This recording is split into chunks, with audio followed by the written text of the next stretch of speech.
Hello, hello, hello, and happy Friday, everyone. It's March 15th. It's day after Pi Day. It is Friday. Welcome to the next 3UP Moon live stream here on twitch.tv/3up_moon. You're probably watching after the fact, or you're watching live. It's one of those two options. Or you're not watching, and you can't hear me. So either way, it's one of three. You're either watching live on Twitch or you're watching after the fact on YouTube. And if you're watching on YouTube, welcome into the channel if it's your first time. If not, welcome anyways. We've got playlists of all sorts of different variety retro streams. I dig into all sorts of different games, usually around 5:30 or 6 p.m. Pacific. And, well, the music shifted, so might as well talk about the theme of today's stream. I didn't get a chance to pay tribute to Akira Toriyama, who passed away recently.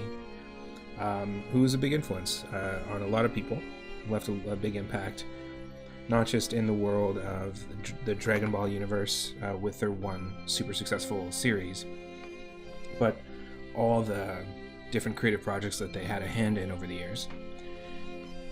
Didn't mean for this to be so morose, but I literally put on the Dragon Ball soundtrack and shuffled it. But Akira Toriyama passed away suddenly, super young. I would say super young. And they had a hand in, doing the artwork and all the character designs for pretty much every single Dragon Quest game, Chrono Trigger, of course all the Dragon Ball series. Sandland is a fantastic manga series, one that I got into years ago through having a subscription to Weekly Shonen Jump here in Canada. And also, there's a Sandland game that's just being released very recently. Things like Go-Go Ackman was a series that was released only mostly in Japan, primarily, I believe. Things like Tokal Number 1, which is a fighting game, like a 3D low-poly fighting game. Actually, the very first game by Square Enix on the PlayStation 1, and also Tobal Number 2. If you're a part of my Discord server, Moon Space Zone, I do sometimes stream there as well. So if I'm not streaming here on Twitch, I'm usually streaming there all at the same time every day. But I have a channel there just for box art. Really cool video game box art, whether it's part of your collection or just something that you've seen, or a different region's box art that you really like.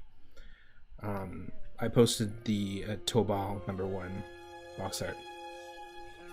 So yeah, feel free to join my Discord. If you are a fan of anime or comics, manga, classic video games, I'm a big fan of Mario games, obviously, because of the whole aesthetic of the channel. But I'm usually doing different randomizer challenges, hard mode challenges, where I'm trying to challenge myself to get through a game where everything's shuffled, or I'm trying to find 20 pieces of the Triforce in a randomized version of Link to the Past, things like that. But yeah, welcome in Mighty Collector, Zombie Paper, Shadow Wolf Moonflower, welcome in. Dragon Ball will always mean the world to me. It's my second favorite anime, and it got me into anime. I'll miss Toriyama and his wonderful worlds. Well, that's the thing, he's left such an impact that, there are countless people that I could say, I don't make manga, but he inspired me in terms of music. Even this stuff that we're listening to really inspired me, and led me to go down crazy rabbit holes with music and just learning about a whole bunch of different artists, including other composers like Bernard Herrmann, who did a lot of the music for the Alfred Hitchcock films. It was through the Dragon Ball soundtrack, this score, that I found a lot of Bernard Herrmann stuff, which is pretty funny, outside of the films that he scored. But yeah, Dragon Ball is the first anime series that I got into. The first anime I ever watched as a film was Ninja Scroll, and then Akira. At the same time, simultaneously. Left eye Ninja Scroll, right eye Akira. No, I'm kidding. I watched them one after another, having only had the context of the Astro Boy manga, which is something I grew up with, and Dragon Ball and Dragon Ball Z. In terms of anime TV shows, that was kind of my start. Pretty funny. But we're gonna start and dig into, we have a theme for today's stream, but it's the weekend. We're celebrating. It's Friday. We're paying tribute to Toriyama with a couple of games, but it's kind of free form. It's fluid. Normally, when I first started my channel a couple of years ago, I was a little more strict on like what the theme of each stream would be. I love doing theme streams though. They're a lot of fun. We do them over in Discord as well. But we're going to be playing Dragon Ball Advanced Adventure, which is a game, it's one of my favorite Game Boy Advance beat-em-ups, and it's a game we've played before on stream, where you play as Goku and you play through the story of Dragon Ball. I highly recommend it, and there's oddly a 3D beat-em-up sequel on the Wii, which also kind of covers a bunch of the Dragon Ball original story from the first series. Now, I love DBZ and love DBGT, but as I've gotten older, I've realized that the series that really had true heart, at least for me, and really still stands the test of time, is Dragon Ball, the original series. It just has a different tone. It's more resonant with me, and I think a lot of people would say the same.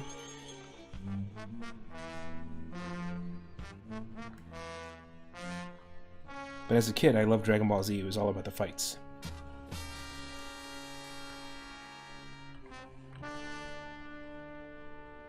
Alright, stick around. We'll be starting very soon with Dragon Ball Advanced Adventure in the Game Boy Advance.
So my favorite character in the entire universe of Dragon Ball, Dragon Ball Z, Dragon Ball GT, has always been Piccolo.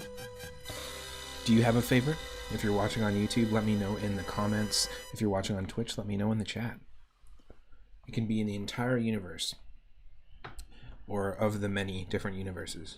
Who is yours? Zombie Paper says Piccolo as well. Nice. I do believe Akira Toriyama was on record and said that for him as well, Toriyama-san's favorite character that he created in the series of Dragon Ball was Piccolo.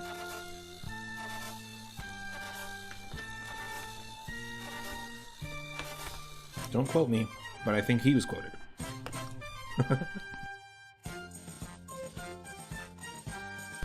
Oh yeah, I mean, it's a full universe of characters. It's like, it's hard to pick your favorite, but I think just design-wise and personality-wise, like, I always like the Nameks.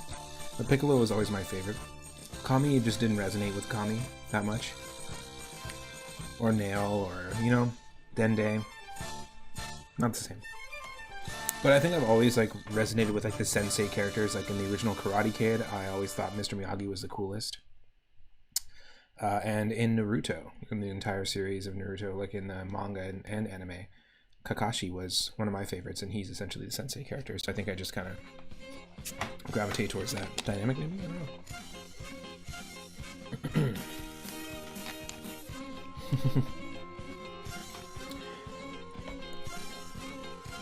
Yeah, you believe he said that Piccolo was his favorite, but also heard he loved Gohan as well, which would make sense because maybe he like feels like a father to Gohan in a way. And so he can kind of resonate through that, because he created Gohan as a character, and Goku. He can kind of connect with Piccolo in that way, because they have that dynamic. Pretty cool.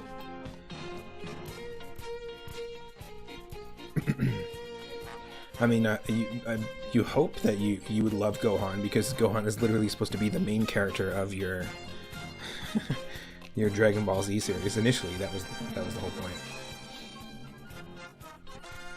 He's like, oh, I hate Goku and Gohan. They're my least favorite characters, but I guess we're stuck with them.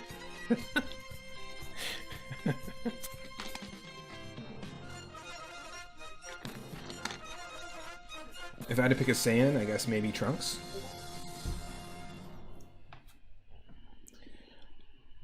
Kakashi's one of the goats. Definitely love him. He's a great character for sure. I'm not like a huge Naruto fan.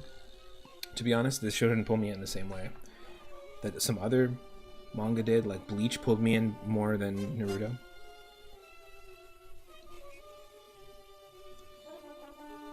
But I did really like the early beginning, like first half of Naruto, especially with Kakashi, the storylines.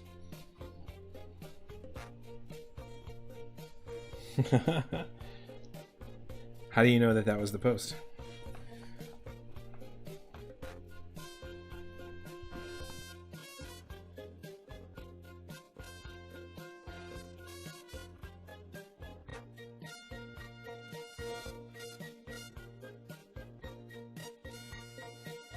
Oh wow, the second one has Plucky Duck in there. That's kind of strange. AI images, they are very weird. Plucky Duck? Fat Plucky. It's like Plucky Duck and Garfield combined.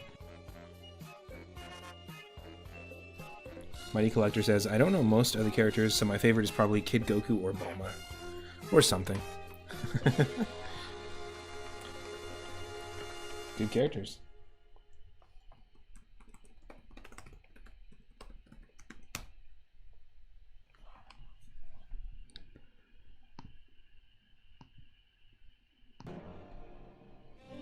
I'll be right back and then we'll start. I'm just transitioning from work mode to stream mode, even though I was doing a stream earlier today for work.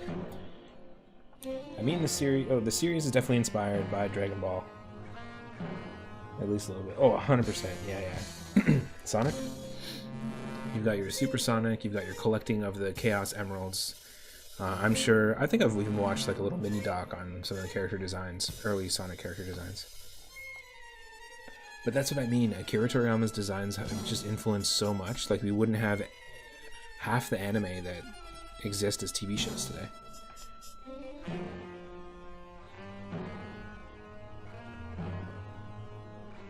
I mean, I would argue that we wouldn't have Street Fighter as a series.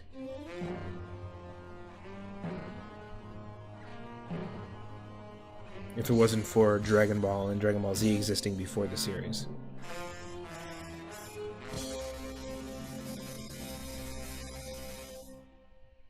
Because like Mortal Kombat is very distinctly Western. It feels very like American made. In its influences. It's interesting. I'm trying to think of other peripheral things that would have been inspired directly by Dragon Ball or Dragon Ball Z.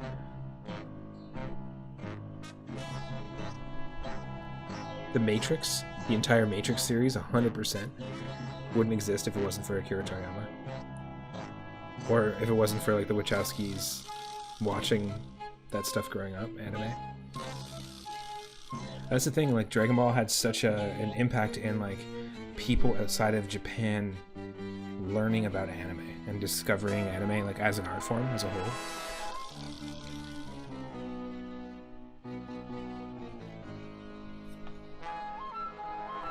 Yeah, most shonen series take inspiration. Yu Yu Hakusho, oh my god, love that series. Excellent animated series. Great manga.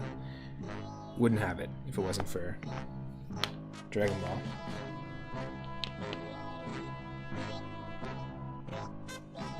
Hey, thank you so much for the follow, Shadow Wolf. I appreciate that.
Do electric sheep zombies dream of electric robots?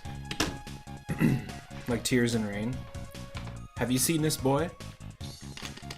I could have been a contender. Made something of myself. Frankly, my dear, be like water. Become the bowl. Become the glass.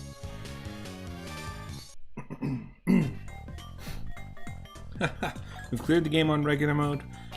We have definitely not done that in hard mode. I'm just gonna go regular mode today. Or should we try hard? Are we tryhards?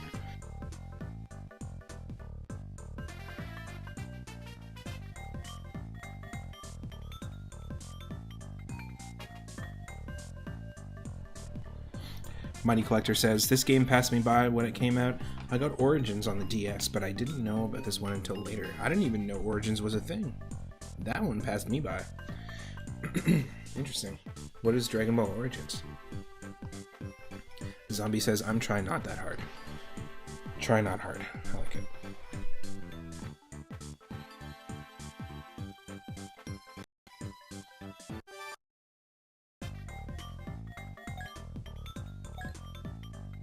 So yeah, this game has some fantastic animations, sprite work. I'm a big fan. It's got a great story. And it has a one-on-one fighting mode.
Interesting.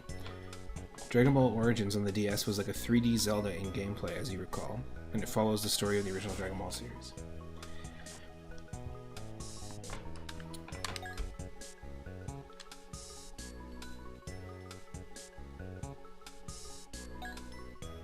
What? There's an Origins too? What do I know? What do I know about Dragon Ball games?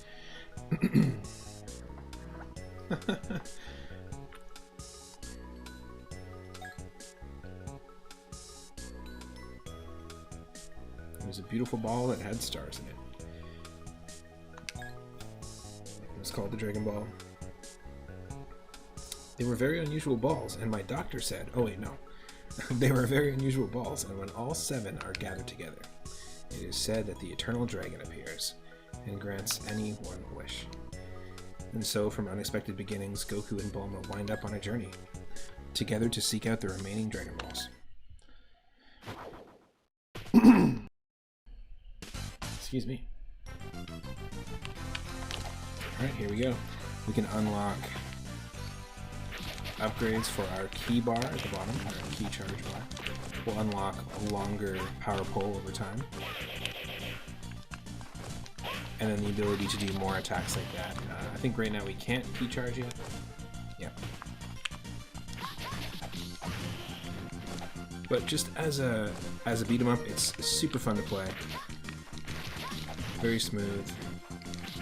It's got the double tap forward and dash, which I've talked about many times on stream when I play beat 'em ups.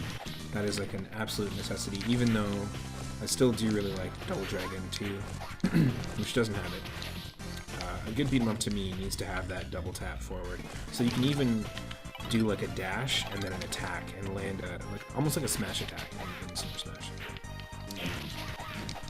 There's also variations of it as well. This game's just really fun for that.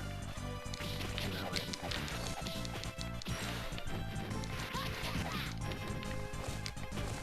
And if you're watching on YouTube after I'm live here, I've got like 5 or 6 streams of this game as well on my channel, so if you want to check it out, feel free to just look up Dragon Ball on my channel.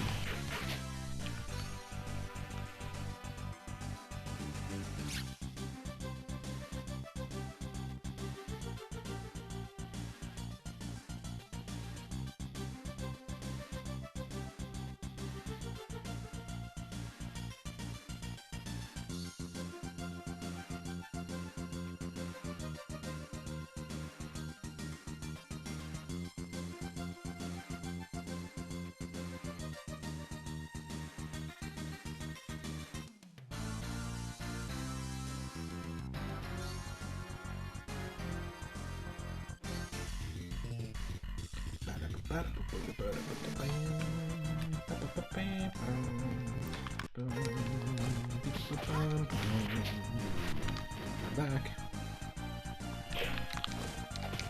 Let me know if we need a little less game audio or more game audio. I can adjust it.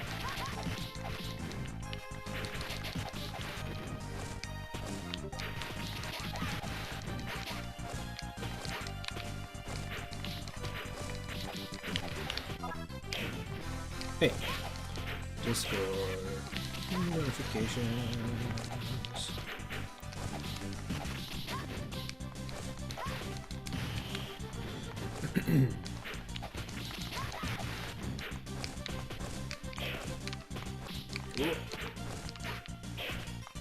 Like the pterodactyls from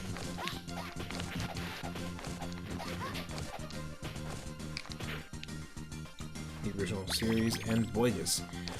It's a boiga, a cave boiga. Delicious. Tastes a little like limestone. That's okay. Goku eats anything. Even pig apples. Hog apples.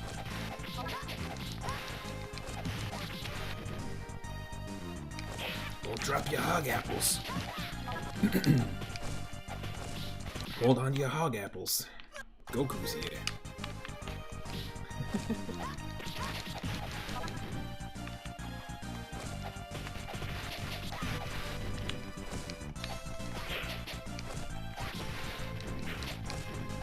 Oh shit, did he say hog apples?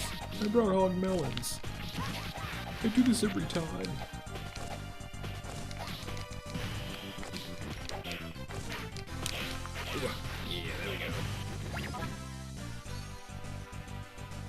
Burger time. We need louder Discord notifications.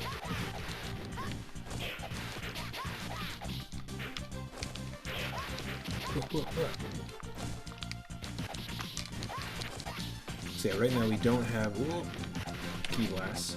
I believe if you play with the link cable, you can do 2-player.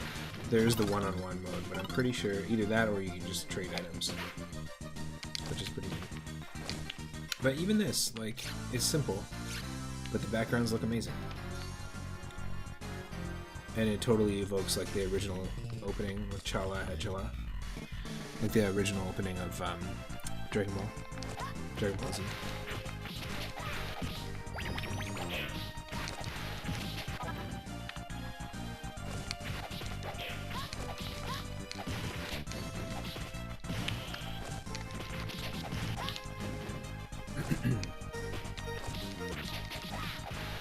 And on the Game Boy Advance, this look is so good. Even on the small screen.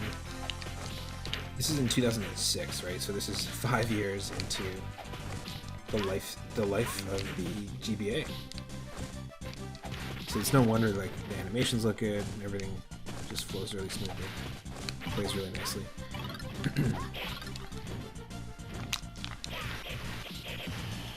With no health. Whoa! Cliff Burger.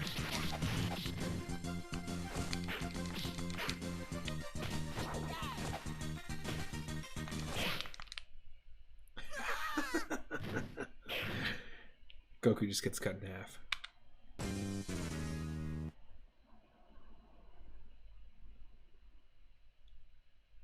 What if that happened? Then the Saiyans would have shown up years later and just destroyed the Earth. Because of this pig guy, this little warthog.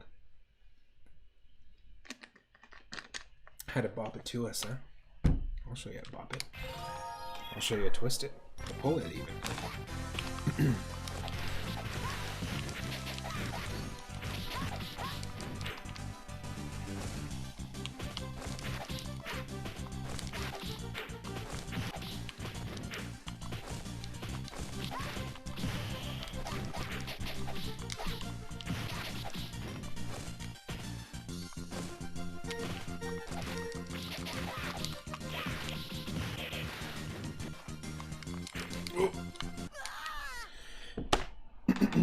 There is a wall jump.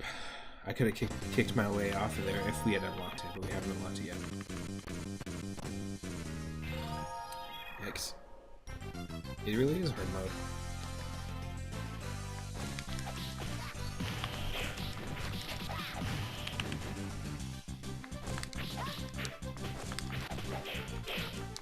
Come on.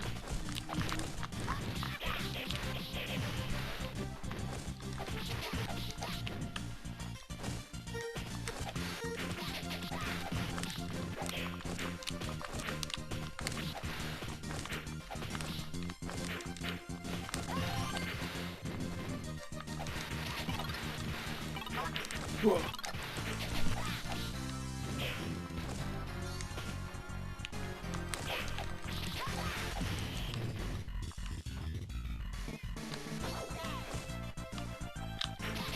Burger time.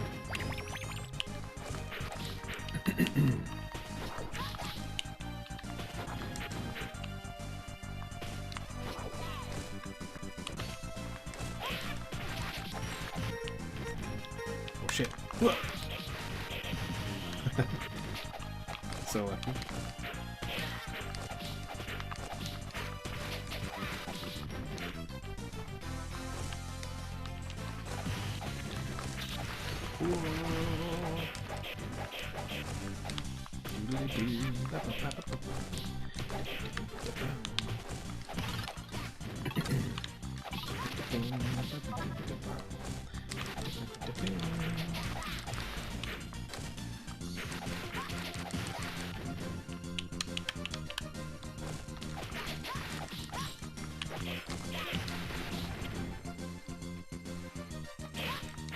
We can't go through there yet. Not sure what opens the door.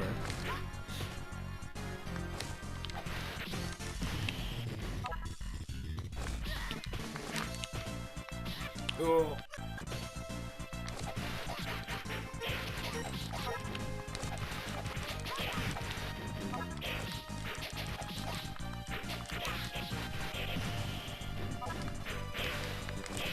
Oh, get out of here.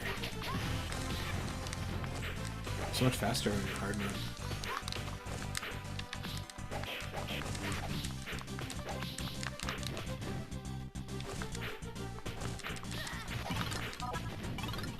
Wow.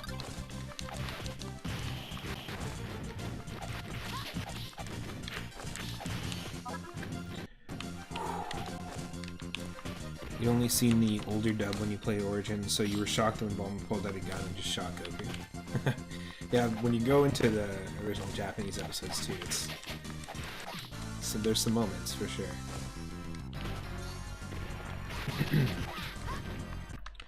It isn't like every single anime trying to like shock you in the beginning of the series. That was just the way that they shocked you back then. Like, just showing someone pull out a gun. And then you have something like Attack on Titan, where like somebody's family gets eaten in front of them by a giant. After their house was cracked open like a can of soup. What? Things have really evolved. There's a few different dubs of the original Dragon Ball as well. I think I posted a few comparison videos in the past on Voice Asteroid, our voice actor channel.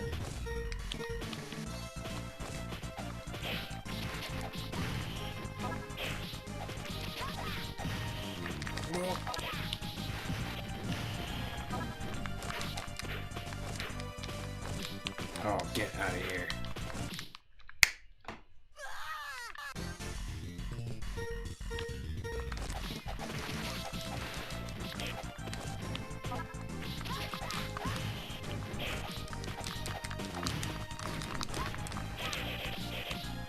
Shit.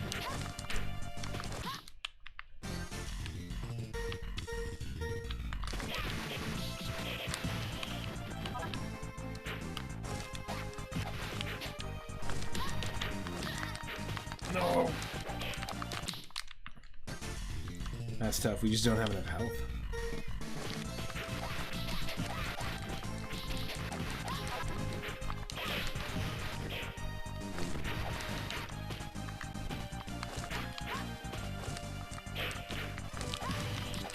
Yes.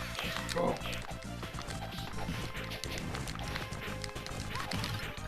Yes, please.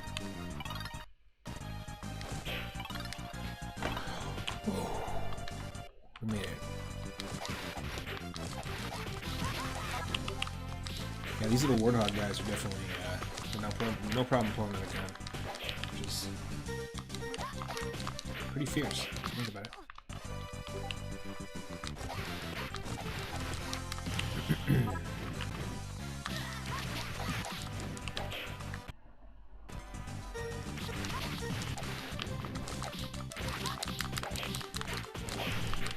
Yes! We dodged 2 bullets. Oh no.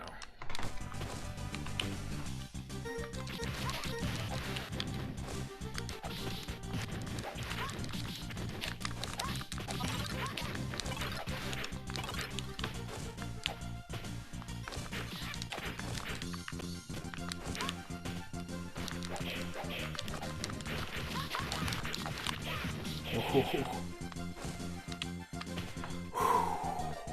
What's this?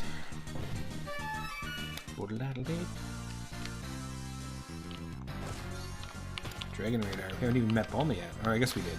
We met Bulma before this stage. Mountain turkey? Mountain meat? I saw you. You better not disappear on me. It's not wall meat. It's no wall meat. Is that invisible wall meat in the distance? God bless it.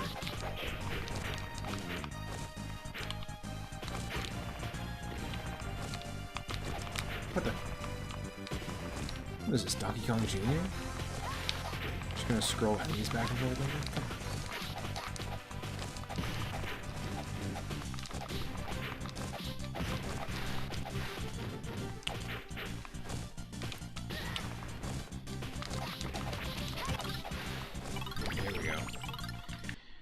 Toiki.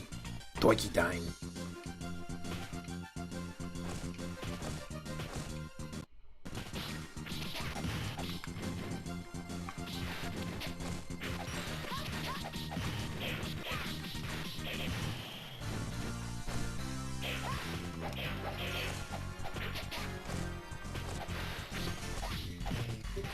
Yeah, just the animations of the sprites, the backgrounds. Visually, it's just such a great game. I was talking about the Dragon Ball movies in the chat earlier, but specifically the ones based off the original series I really liked. Visually, like the one that came out in the 90s was an interesting one. It was called Curse of the Blue Rubies or something like that. Like Curse of the... I think it's Curse of the Blue Rubies. I'm not sure the title, 100%.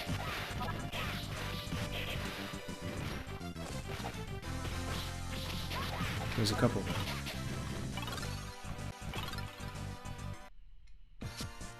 Help! Look at this sprite work.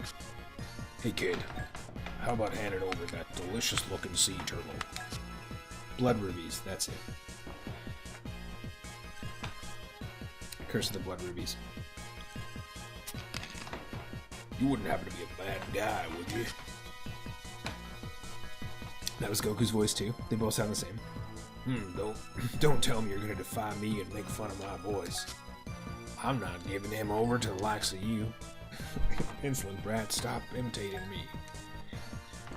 If that's how you want it, I'll eat you first. A sand aperitif. Delicious.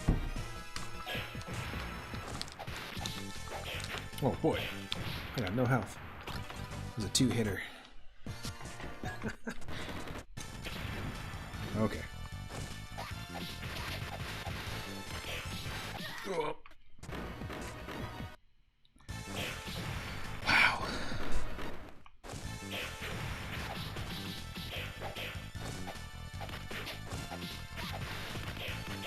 Whoa.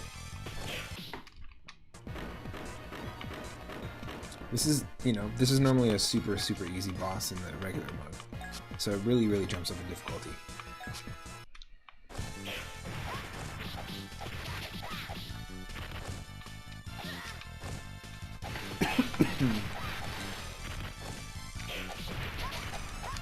Damn it.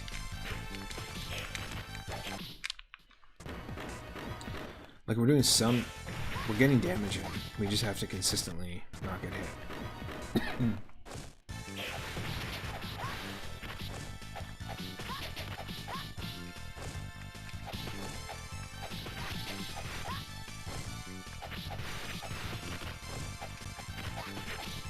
Whoa.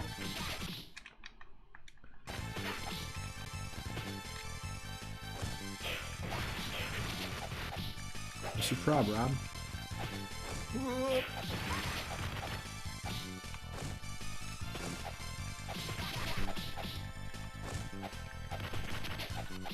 Went from this guy to Boo, eh? Think about that.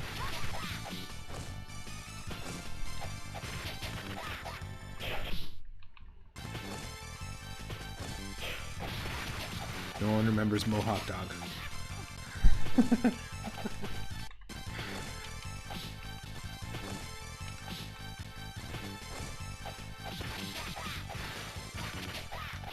Oh. Damn.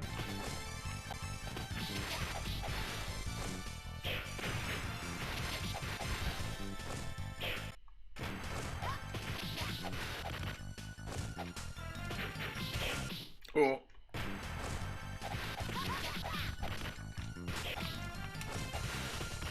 Oh, we're so close.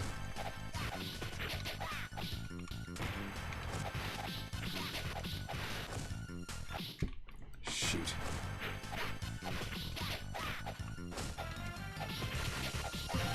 There we go. Holy crap. We need to use a lot of save states there, but we cleared the area. We have cleared the area. Move ahead. At the request of the rescued turtle, Goku and the others made their way to the sea. As Goku marvels at seeing the sea for the first time, the turtle brings someone else. Hello! Good afternoon. You're the one who saved my turtle, right? Old-timer, who are you? I'm Master Roshi. To thank you for going to so much trouble. I've got a nifty present to give you. Stranger danger. Come here, Flying Nimbus.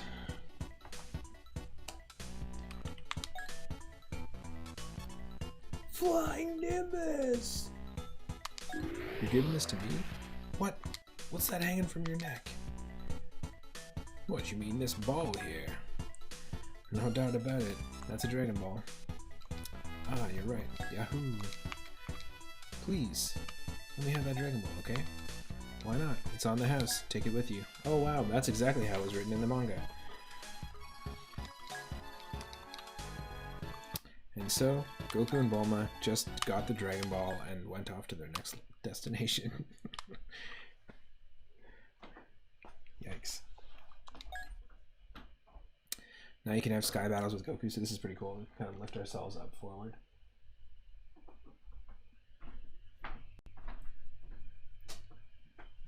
We can lift ourselves basically up into the air no matter where we fight. So now we can do like a second set of combos essentially, which is pretty neat.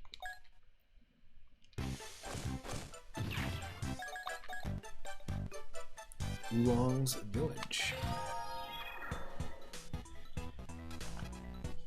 And so the next place that Goku and Bulma arrived at was a small village, which was being terrorized by the dreadful Oolong.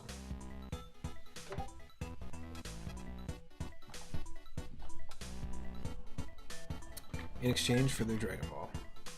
And so he ended up fighting Oolong. However, he quickly saw through Oolong's transformation technique. It was revealed that Oolong was very much a weakling, and then... Rats. At this point, the only thing I can do is run away. Transform! Ah, hey, wait! As Oolong ran away in a panic, the scene moves up in the air. Fly Nimbus! This is a pretty cool little stage. Yikes. Can't get away from me. It's kind of inspired by the the sewer surfing level from, except it's not as much of an auto-scroller, but the sewer surfing level from the Ninja Turtles games. Or specifically from Turtles. Just because we can jump, but Nimbus always appears to catch us.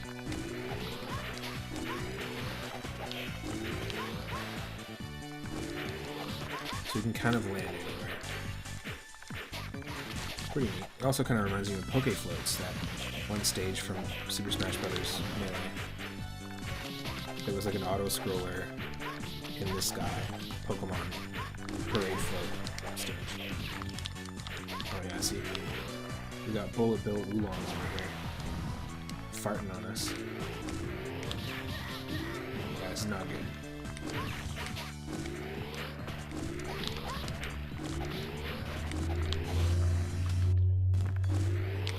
Ooh.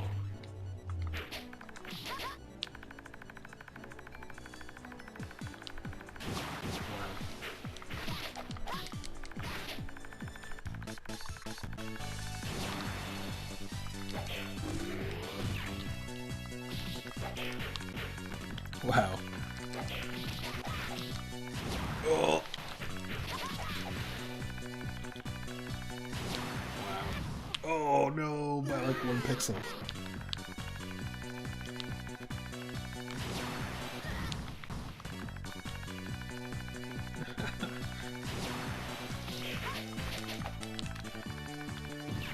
Oh.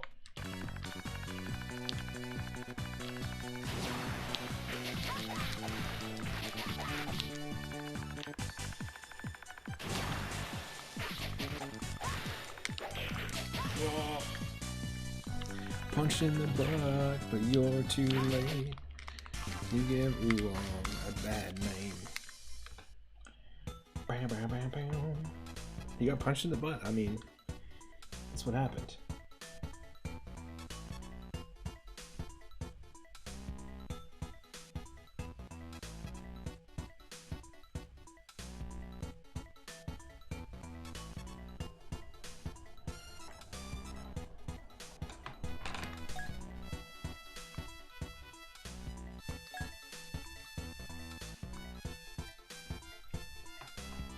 Now you make sure you apologize to the villagers. Okay, I'm sorry.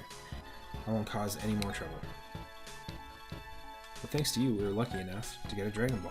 Look, it's the 6-star ball. Okay, let's go look for the next ball right away.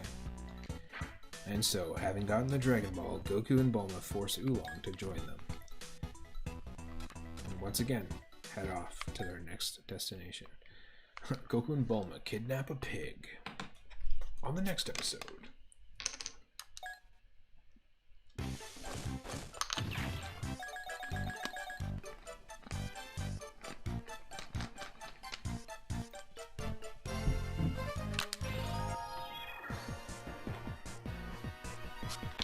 Yo, who are you?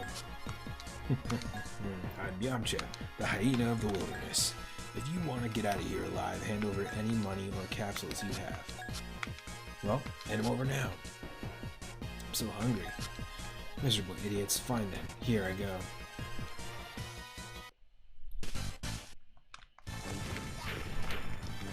No big deal, I'll just shoot literally a rocket launcher at are we like an 8-year-old, a 10-year-old?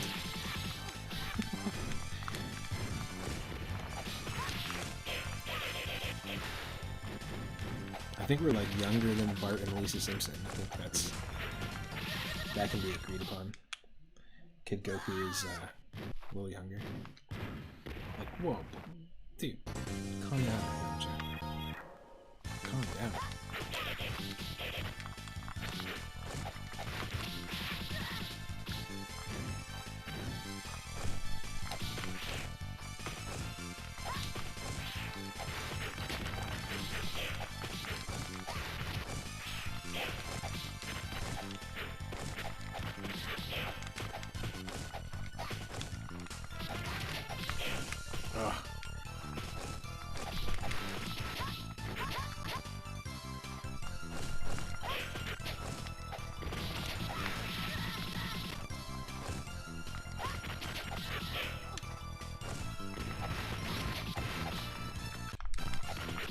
Oh.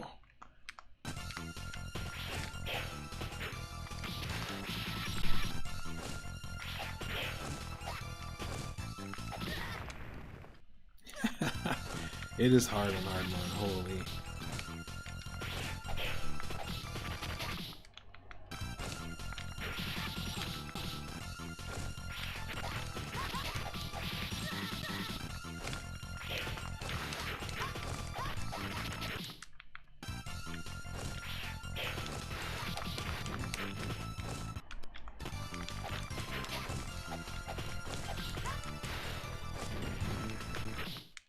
Oh. And that's a save state.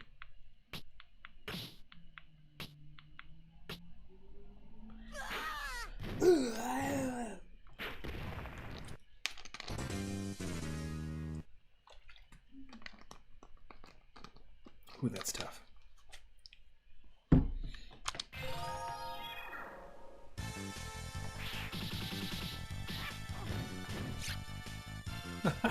The Garfield motion boom is just perfect.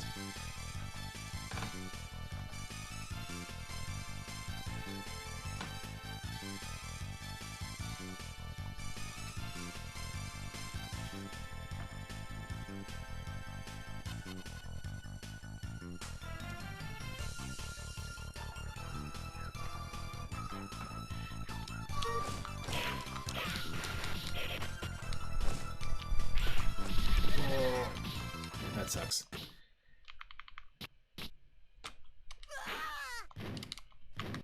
Try it again.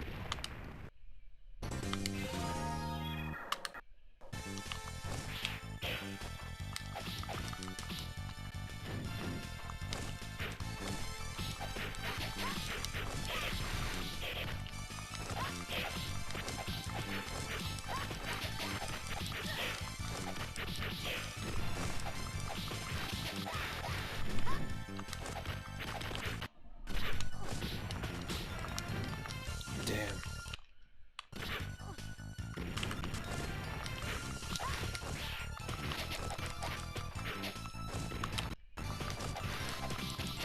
You just have to avoid the bombs that Bar is dropping. He's got his own pattern, while Yamcha has his pattern.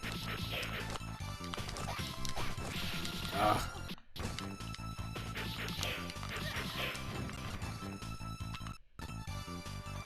Let's go, man. Purple me up. Use your little purple shadow technique.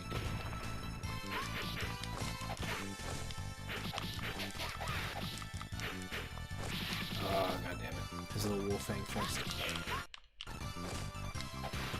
Wolfang fist.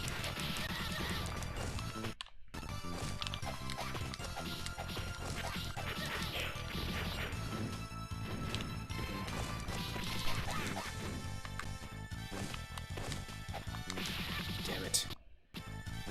Played right into him. There we go.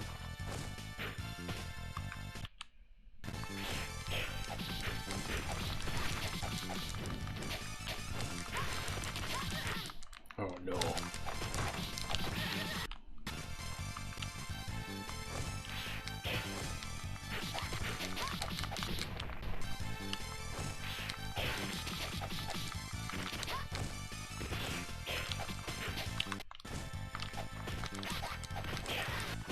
Oh, so close.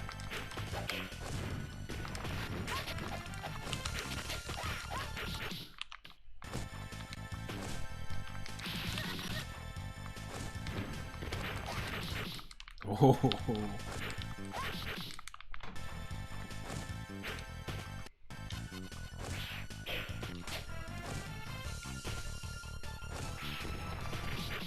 Shit.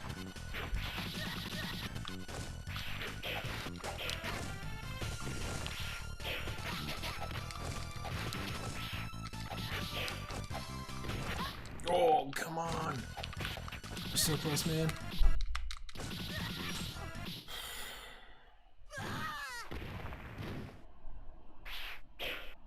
Wow.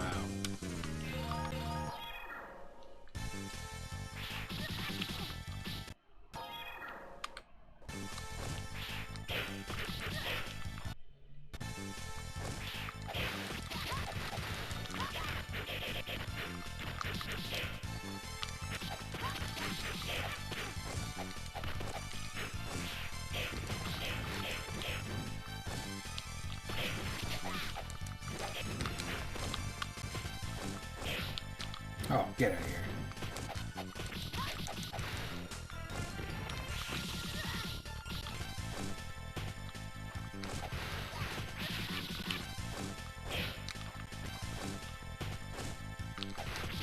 Whoa.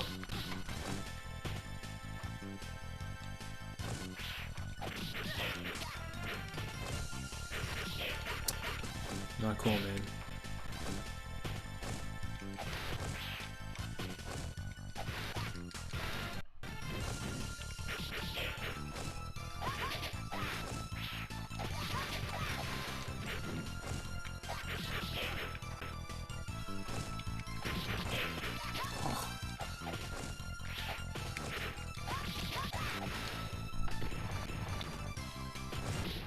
Oh.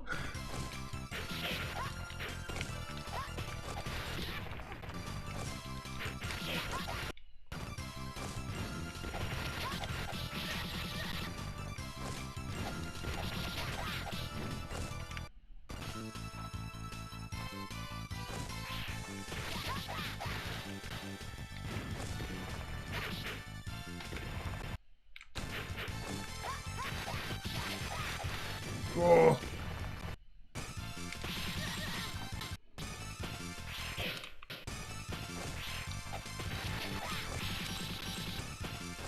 We're so close.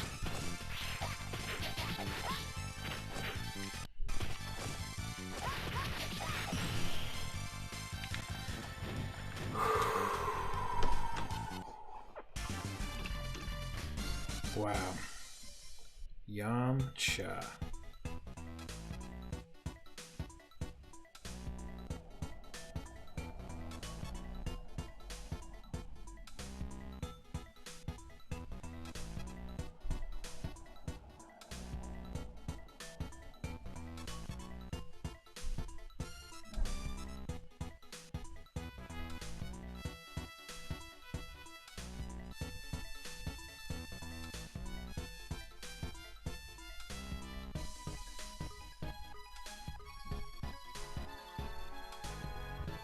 What? You're through already?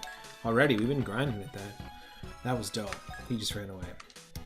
He looked like quite a fine man, though. We don't have time for this. We're off to Fire Mountain.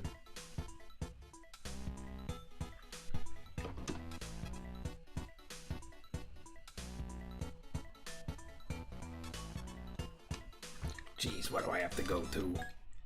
Why is the pig always gotta get kidnapped?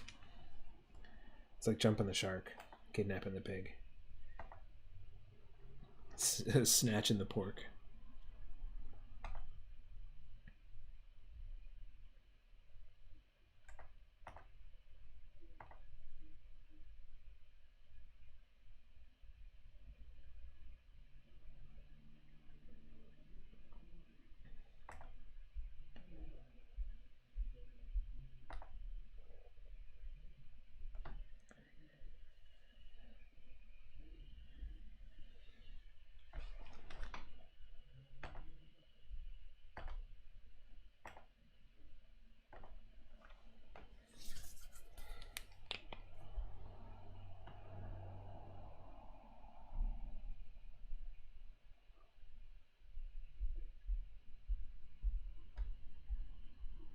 Oh, that's nice.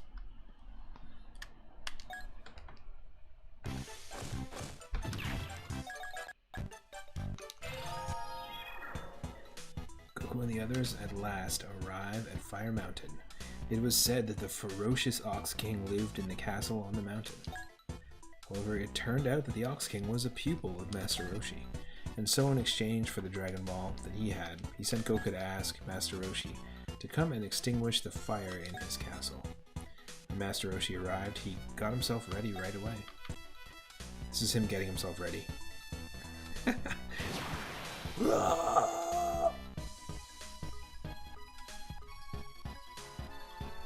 He did a superb job of putting out the fire in the castle with his Kamehameha wave. Wowee. That's an amazing technique, old-timer. Teach me how to do that. Ha ha ha ha. You have to train for 50 years before you can learn how to do Kamehameha. Well, okay. Just press this. Do the Kamehameha. You have to store your energy and then release it at once. Just press the R button. It took me 50 years to figure out how to press the R button, and I finally figured it out.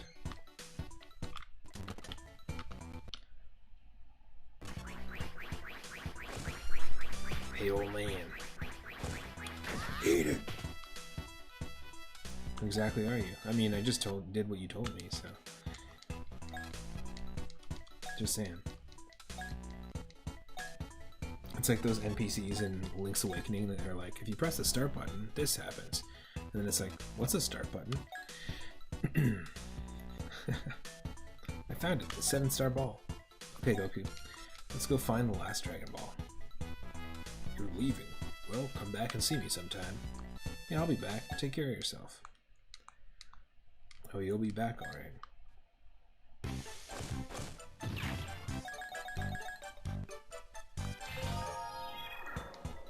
In search of the final Dragon Ball, Goku and the others arrive at Pilaf's castle. Oh no. The Dragon Balls they worked so hard to collect were taken from them by Pilaf. Oh no, oh no, the Dragon Balls have been stolen from us. Hehehe, imagine them coming to me all on their own. The Dragon Balls are mine indeed. At last I will become the ruler of the world. Come on, Goku, do something. Alright. Okay. If I have to.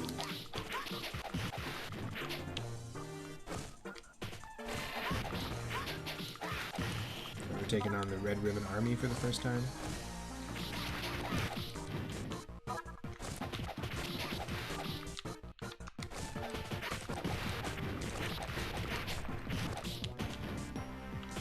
Robots and helmeted dogs with semi-automatic machine guns.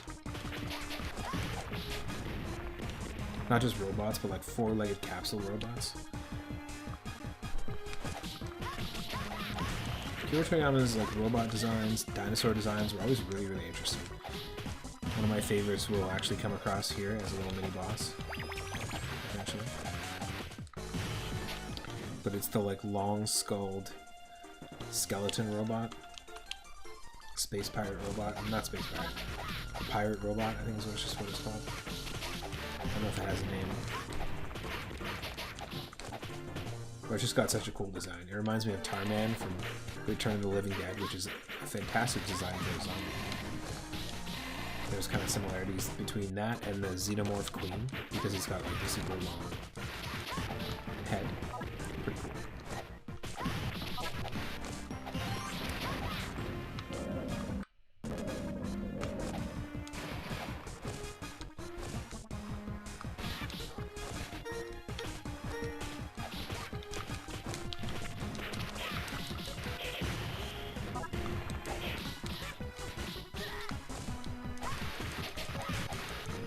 So the bar on the bottom determines if we can use key or not.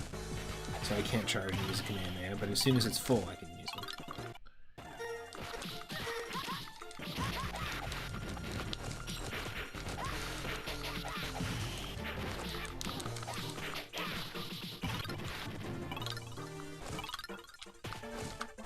There we go. Never mind. We don't have to unlock it. We just have to be good at it.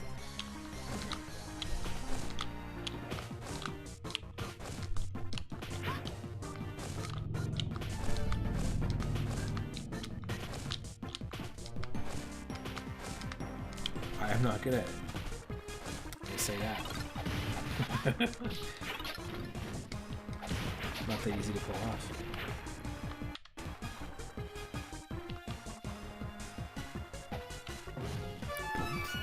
Tea time. You got an extended power pole, everybody. More range, that's great.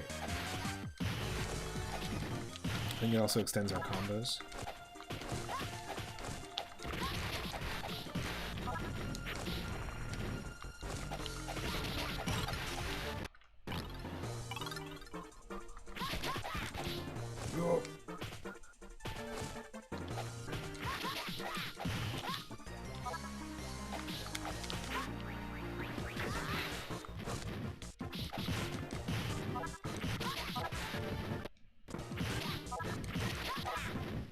Apple, apple, apple, apple.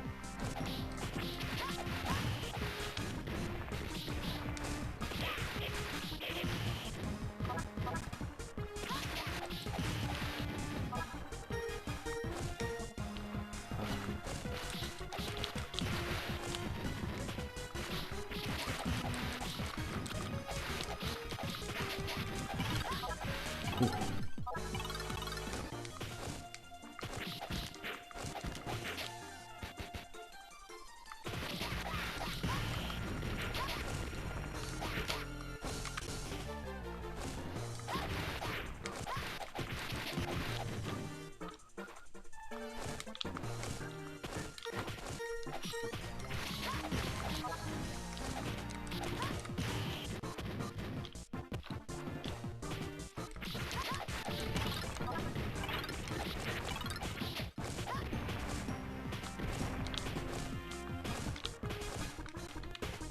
If you stay in one spot when it says go, the enemies are just gonna keep spawning.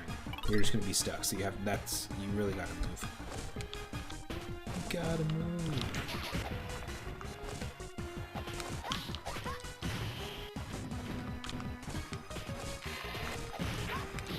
Oh.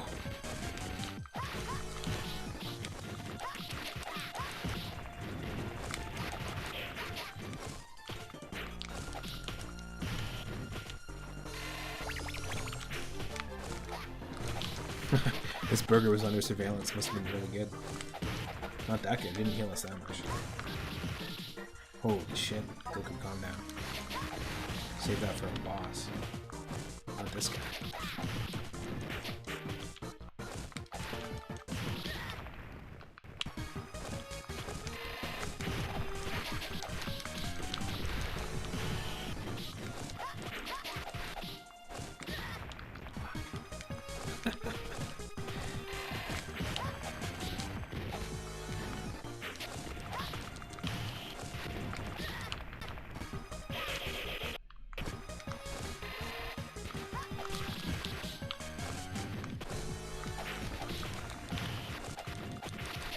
Whoa, what is this?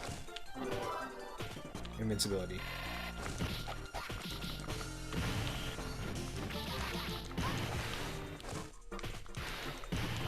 burger.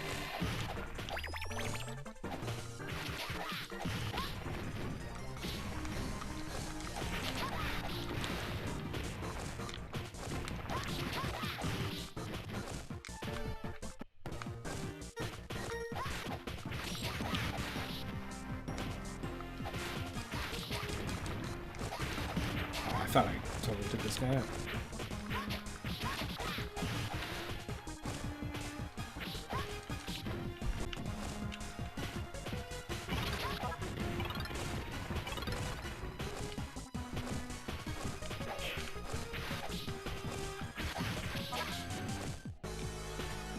Oh.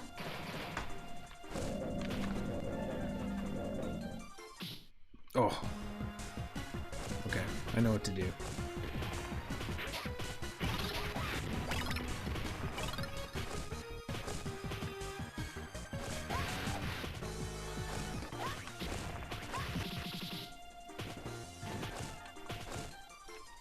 Ooh.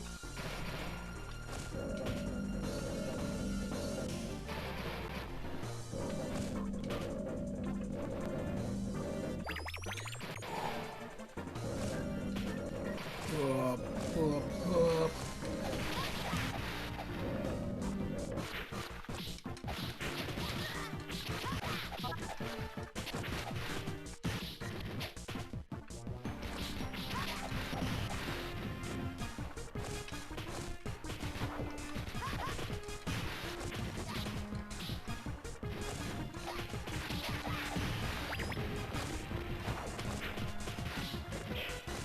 Are these burger bots?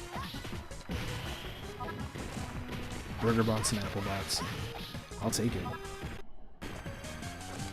Whoa, are you the OG? Are you the actual burger bots? Don't they have burger themed Transformers? They were like Happy Meal toys back in the day, or like Burger King toys. But they were official crossover. Pretty sure we've seen that come across our cartoon and retro commercial playlists in the Discord before.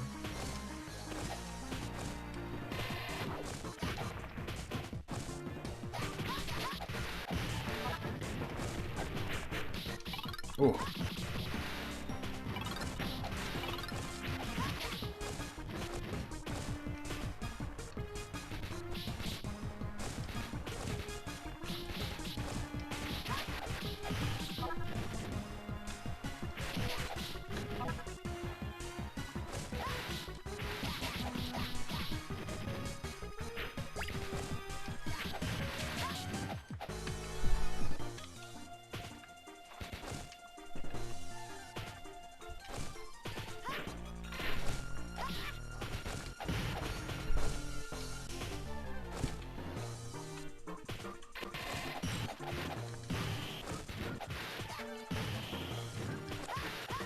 Did we come up this way?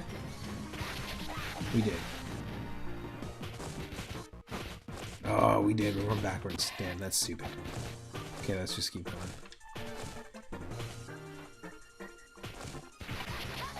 Yeah, this is where we're supposed to go.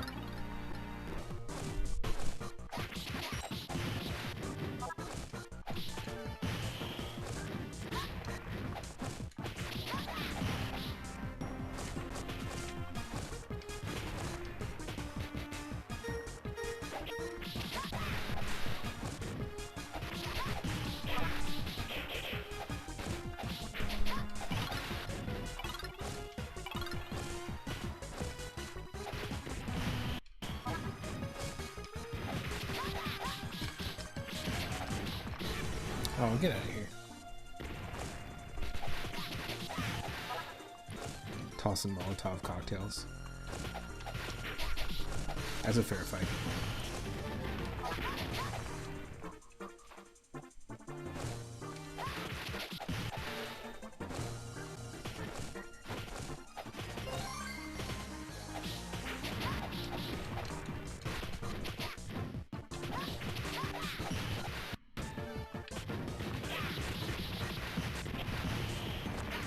Yes.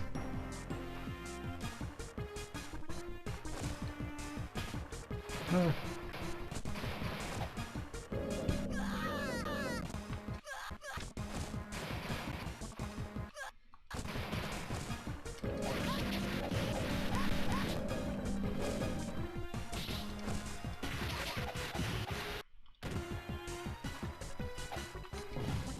Ooh.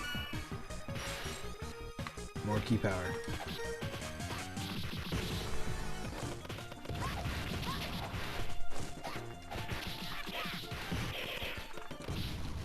Oh! Too close. Got too close.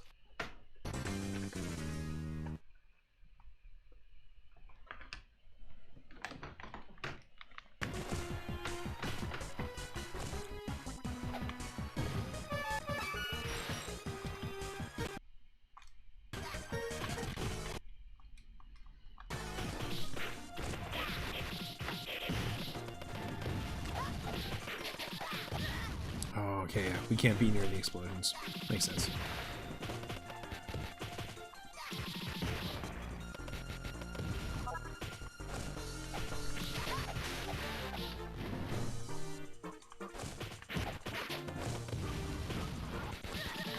Oh, shit.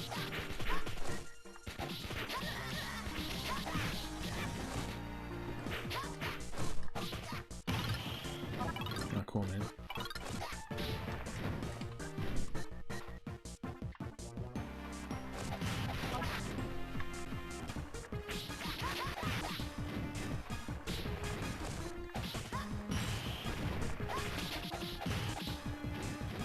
I've got a bunch of other Dragon Ball Z games queued up for us to dig into, plus maybe some other retro games.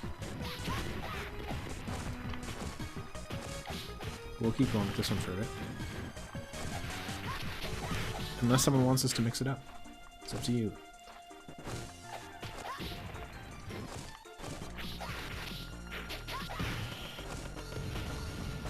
Whoa.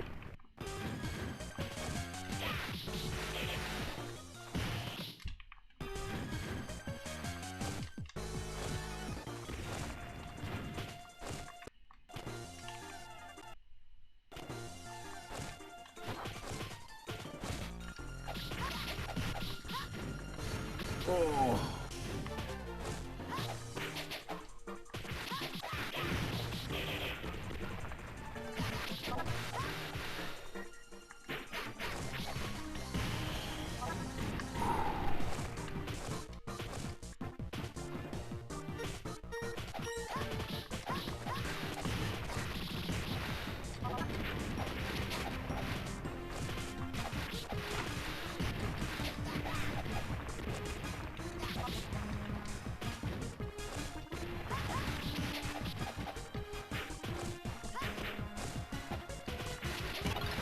Yep.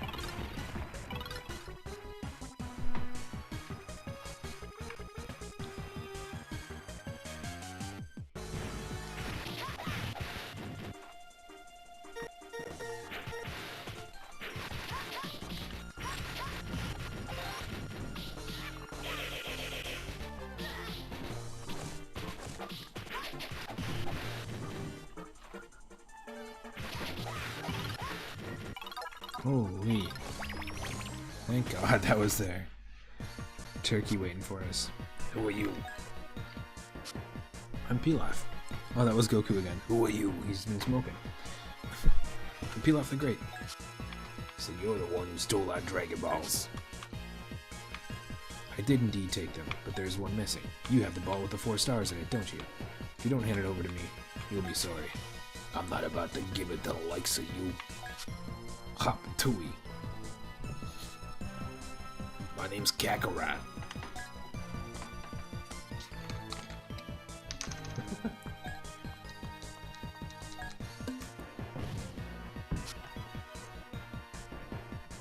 This is my least favorite boss fight in this game.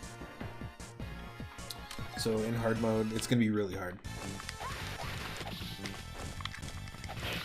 Considering we're not fully healed.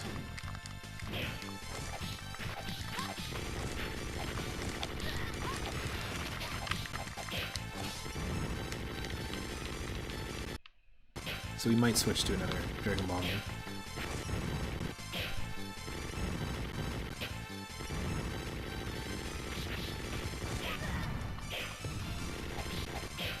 That sucks.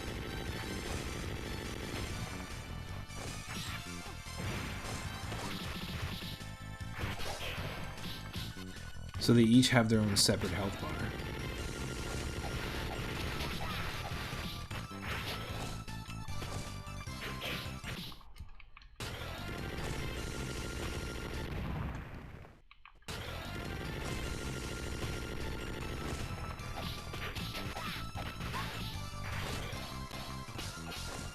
And multiple different attack patterns that each of them can use. Oh.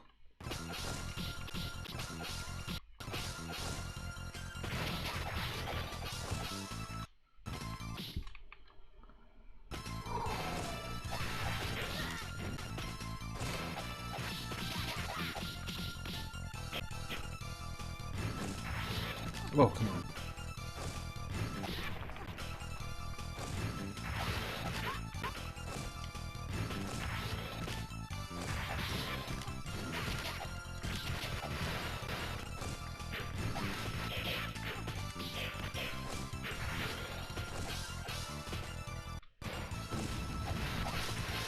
Oh.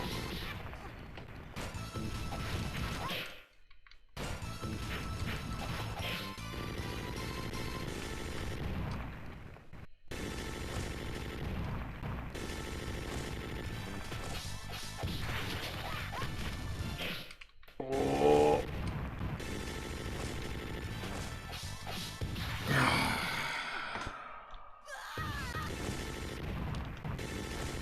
Hard mode goes hard. Holy shit. This is already such a tough boss fight in the normal. But I mean, we literally have a sliver of health. Nothing we can do. Nothing we can do but go boom.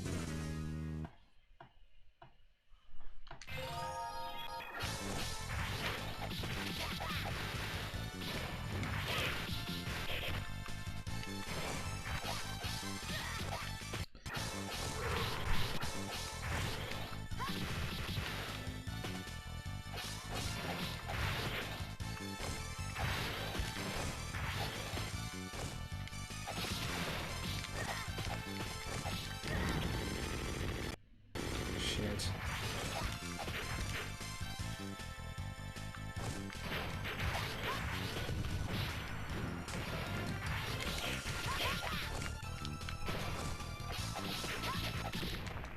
Get out of here.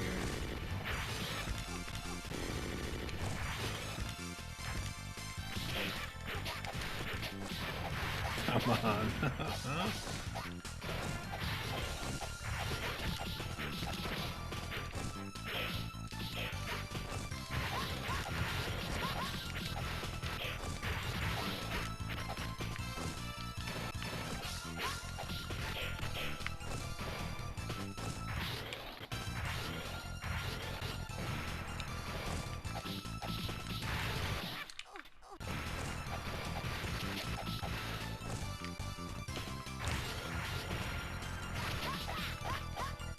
Oh.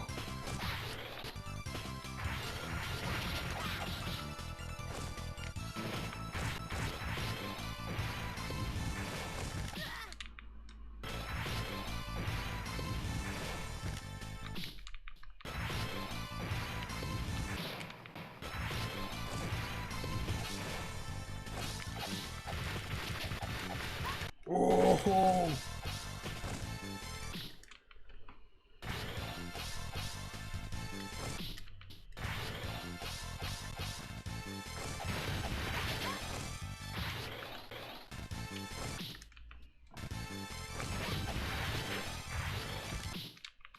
Oh, what? What are you supposed to do there? Oh. Get lucky, I guess. And then get unlucky.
Yes.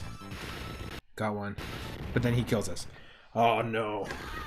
Because we have to wait for the death animation of the first one. That's the worst. We're gone no matter what.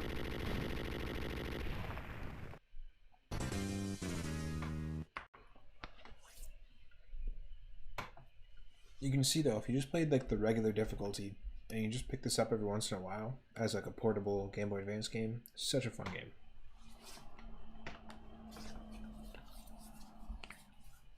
Frustrating, but fun.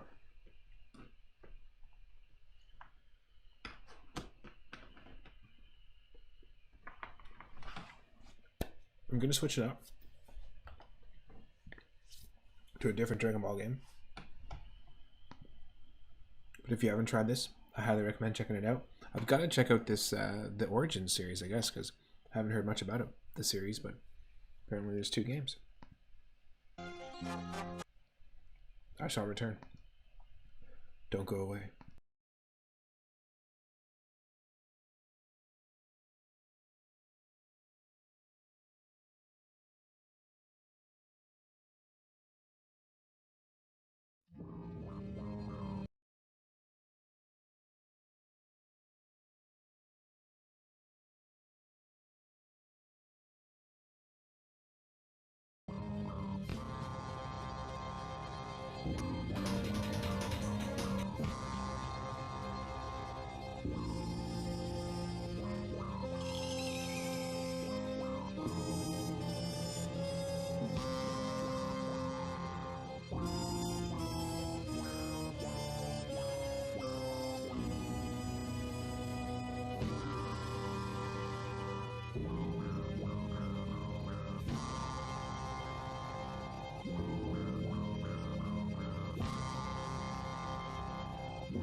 I don't know why the music stopped. Thank you, YouTube, for being stupid as hell. I'm back.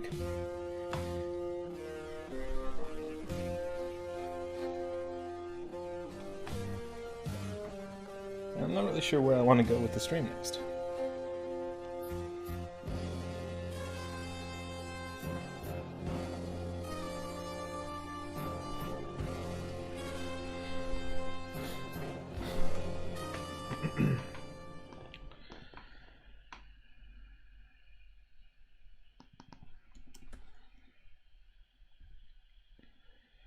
We could just play a bunch of random Game Boy Advance games. So, maybe we will.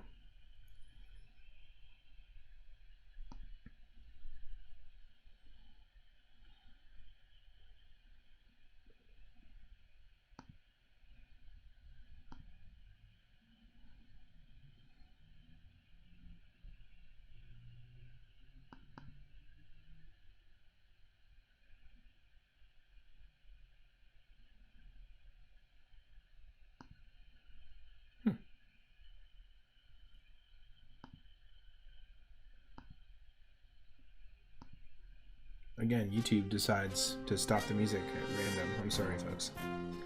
What a waste of time. I set up a playlist and everything.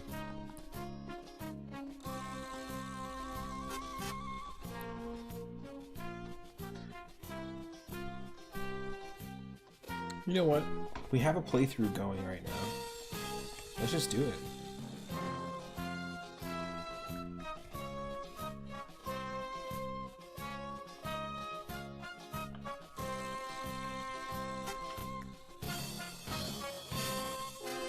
We are currently playing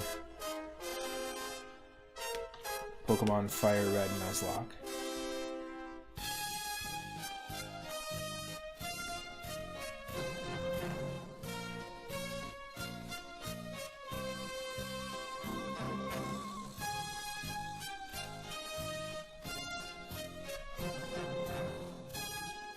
So let's continue where we left off. We just got Fly in Pokemon Fire Red with our randomizer Nuzlocke challenge. And what this is basically a hard mode challenge in Pokemon. You can do it with any of the games, where you randomize all the Pokemon, you randomize all the movesets and the abilities of the Pokemon. And this also randomizes, like, you know, the trainer Pokemon that you fight, the wild Pokemon, starter Pokemon, all that stuff. And then you follow a simple rule of you are only able to catch the first Pokemon you encounter in each new area. If your Pokemon faint, then they're considered permanently dead.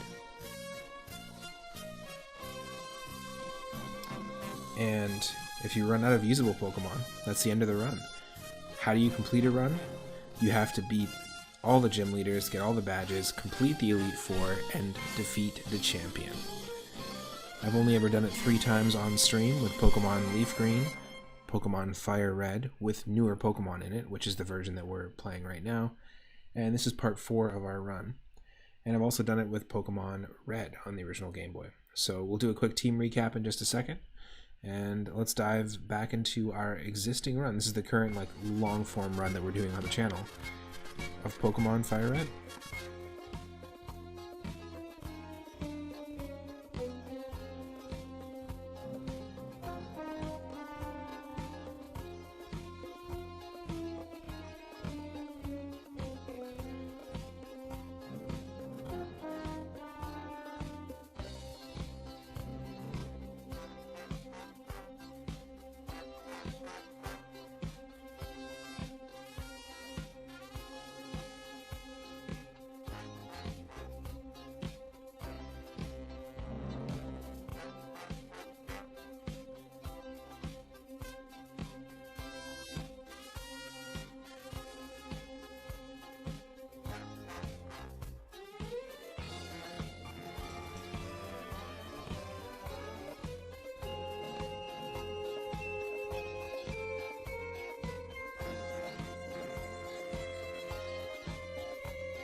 And we left off in Celadon City.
Let's jump right into the Generation 3 horns. The trumpets, the trombones. You know it well. We are now digging into part 4 of our Nuzlocke challenge. We, like I said, haven't played this in a little bit, but completed 3 before on the channel, and hopefully this will be number 4. Excuse me. Randomized Pokemon, which means Pokemon all the way up to Pokemon Sword and Shield. And our starter, our choices were a Vigoroth,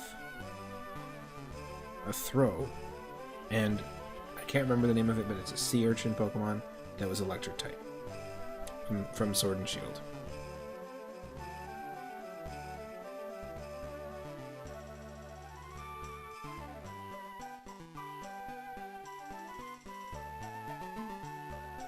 So we ended up randomizing and picking this Pokemon based on its aesthetic. This is Muppet, our Throw.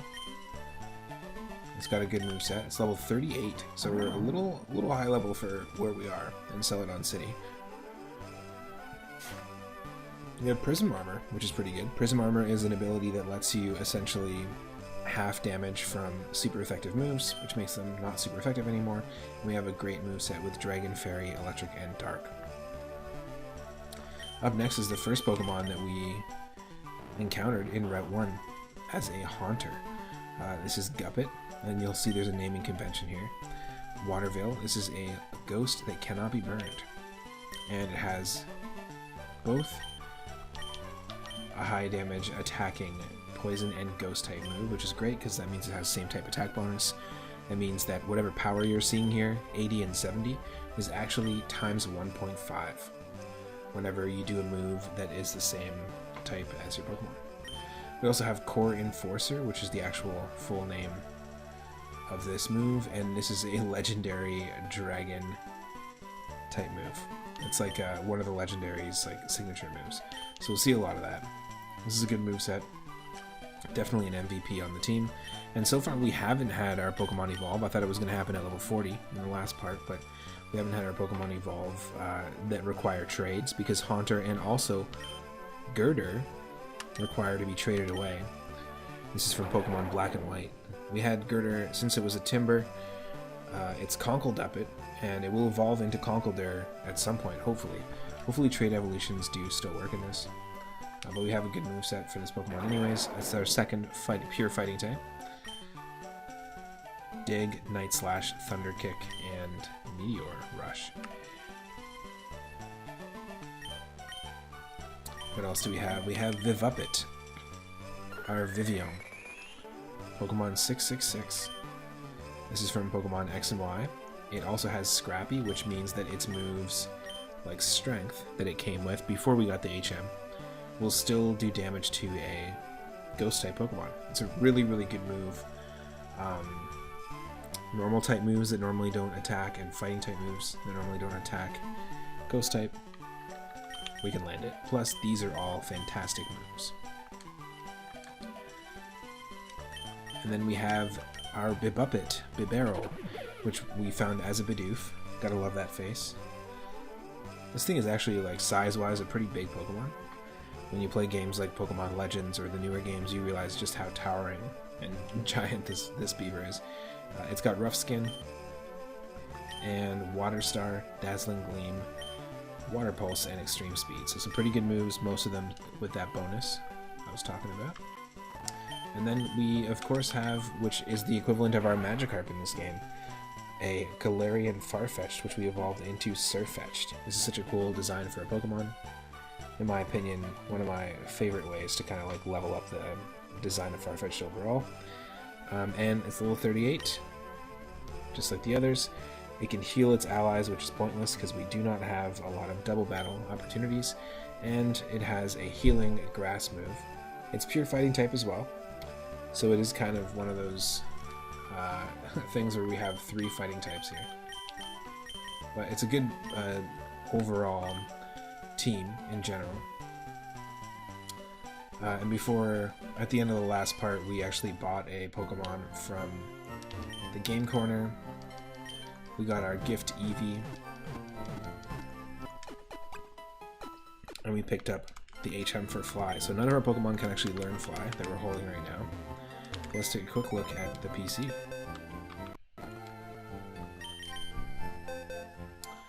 We have some backups, and these are the ones we lost, so we'll go through the losses. We had Scuppet, the Stunky. First Pokemon we lost. This is all chronological.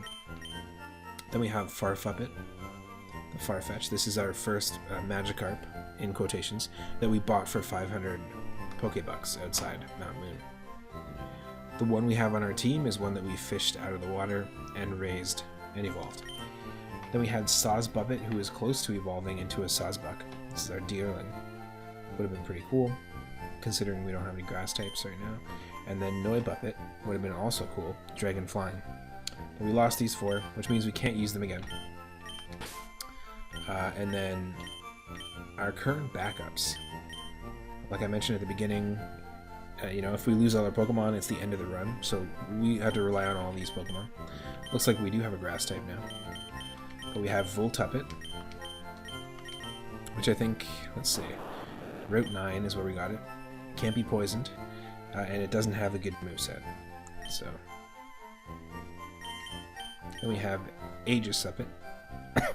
Stupid name. Aegislash. This is from Pokemon X and Y as well. Steel Ghost type. Found on Route 8. With the Twister, Charge Beam, Burn Up. Which removes my fire typing, which isn't the thing, so it's just negated, but it means nothing. You can just keep using this 5 times. It doesn't even have a cooldown like Hyper Beam, so this is a great move. Charge Beam's great, and then Floral Heal. It's pretty fantastic as well. Good to have a healing move. And we just got Poplio. Poplio is our Eevee in Celadon City. This is gifted to us in the vanilla game. You get an Eevee in one of the apartment buildings. So we got Poplio. This is the first time I got to use Poplio because this is a Pokemon from Sun and Moon, which I haven't played. And when I played Pokemon Legends Arceus, which I also have on my YouTube channel if you want to check that out, my playthrough, I chose Rowlet because Rowlet is also one of the starters from Sun and Moon. And I figured, well, I've already used the other 2 because it's Oshawott and Cyndaquil as your starter choices. So I've used the other 2 in context many times before. So I figured, okay, my first time playing with Rowlet will be in Legends Arceus. So my first time having a Poplio on my team ever is right now.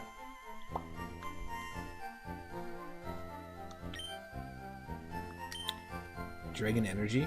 The higher the user's HP, the more powerful this attack becomes. We have Thief, Chatter, attacking with sound waves, interesting, and Flare Cannon. Great move to have, because we're eventually going to evolve into a Water Fairy type. So that's pretty cool. And then we just got ourselves a Beluppet. Beluppet is the most recent catch. Route 16, so this is where we got Fly. This is our first grass type on the team. It's got Ice Face, takes 1 free physical hit. Interesting. Oh, it's like a built-in substitute. That's neat.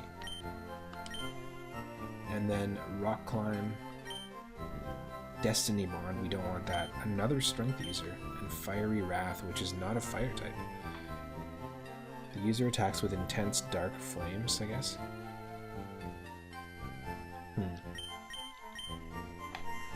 Very weird moveset, because 2 of them are HMs. Or at least in Gen 2, Rock Climb is an HM.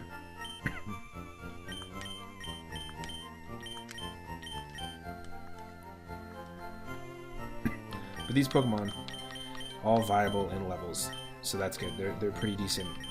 We don't have low level Pokemon. But we've got 4 backups. We also have a Togepi in the daycare south of Cerulean City, so that's another thing to remember. But I think we've explored everywhere we want to explore. Let me just check. Do we have the coin case? We do. We have not bought a Pokemon here yet as a prize. So we can buy a prize Pokemon. Normally you only get 1 encounter per area, But when you buy a Pokemon or you're gifted a Pokemon, like a starter or like the Eevee, that counts as like a separate thing. You just can take that Pokemon further on, which is great. So we gotta buy coins.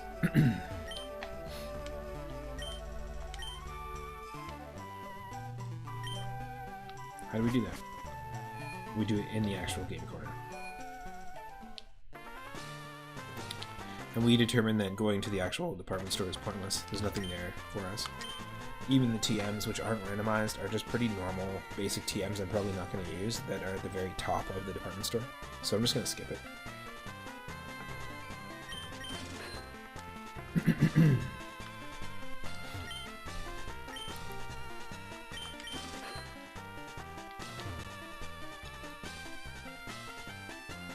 And just to show it off, if you did want to, if you're playing the original game, and you did want to play this, this is what it looks like. If anyone was curious.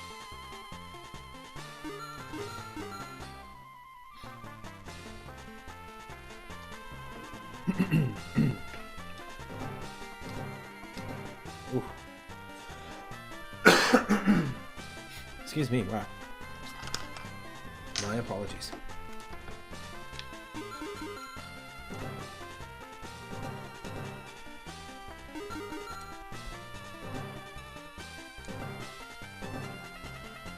Oh.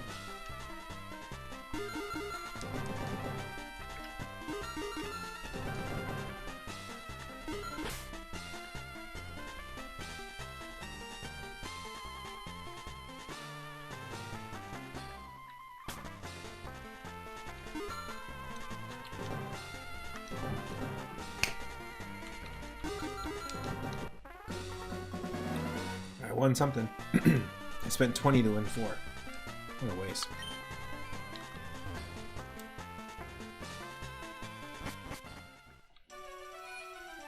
I am going to fight that Team Rocket trainer, but I'm going to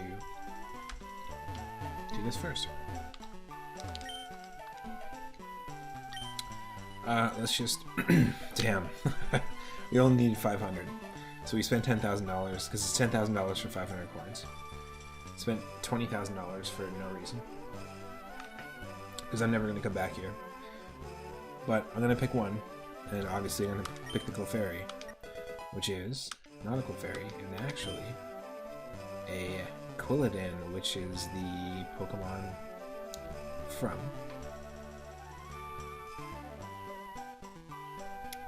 Is this the Ivysaur of Pokemon X and Y?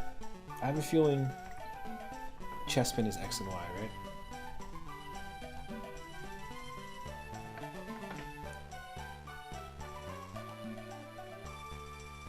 Introduced in Generation 6, yeah, X and Y. Okay, so yeah, this is good. We got another starter on the team.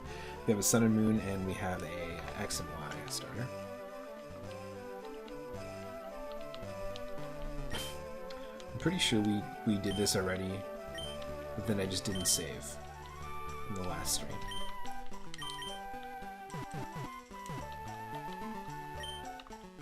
So obviously going to be Quilluppet. I mean, what is it actually? What is it evolving to? Chestnut. It should be Chestnuppet. Chestnuppet. We're just going with the flow with this naming convention.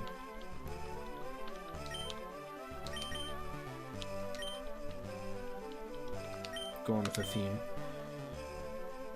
Mainly just because Throw looks like an actual Jim Henson creation. Pretty funny. So that's it. That's our... We can only do one.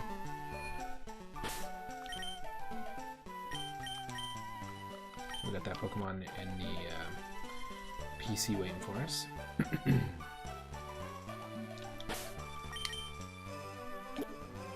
One of our Pokemon's got to be able to learn Fly.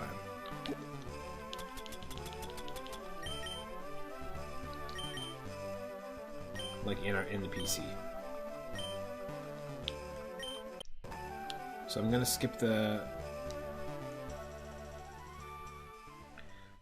department store. We went up here and we got ourselves a Blossom, and we got ourselves Fly. We can't get past here without the Pokeflute, so we need to. I think we need to clear out the game corner before we take on the gym, or should we take on the gym first? I'll leave that up to the chat. How about that? We can go straight for the rainbow badge, or we can take on Team Rocket.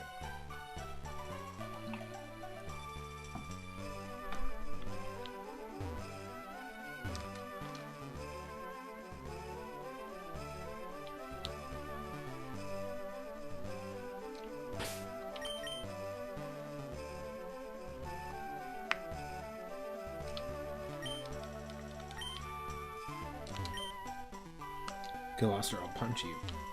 Yo, back up. Want to be like that? Let's go. Team Rocket it is. I'm guarding this poster. Go away or else.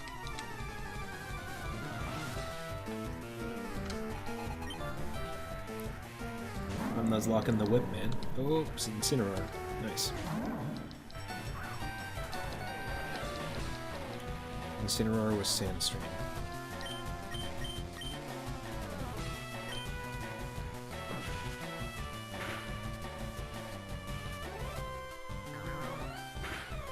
Weird. Please do not lick the Muppets.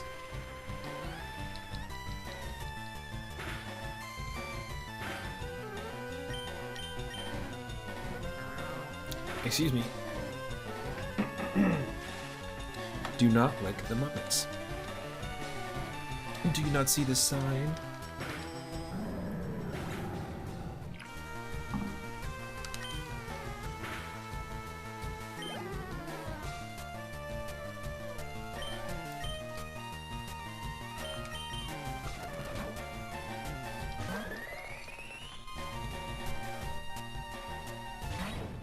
Ooh. Good thing we have this.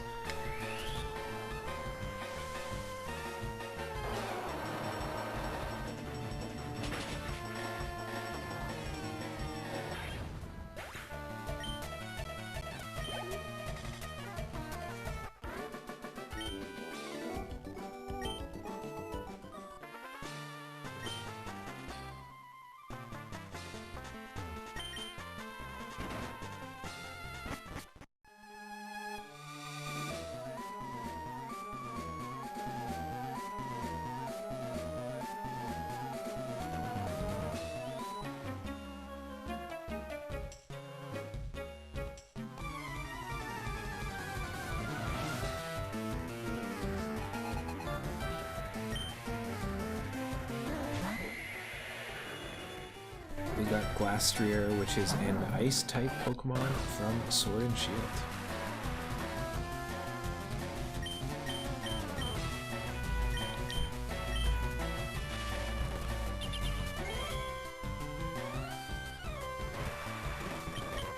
Interesting. How about this? Ominous Wind is a Ghost-type. Ghost-type move.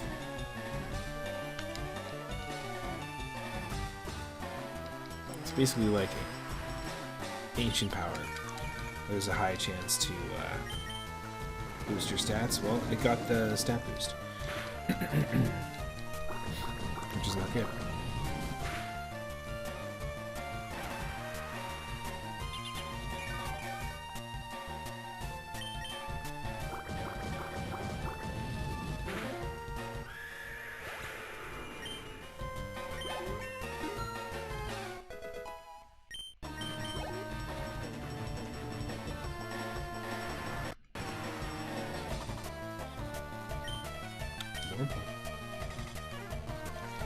This is a Pokemon you gotta watch out for.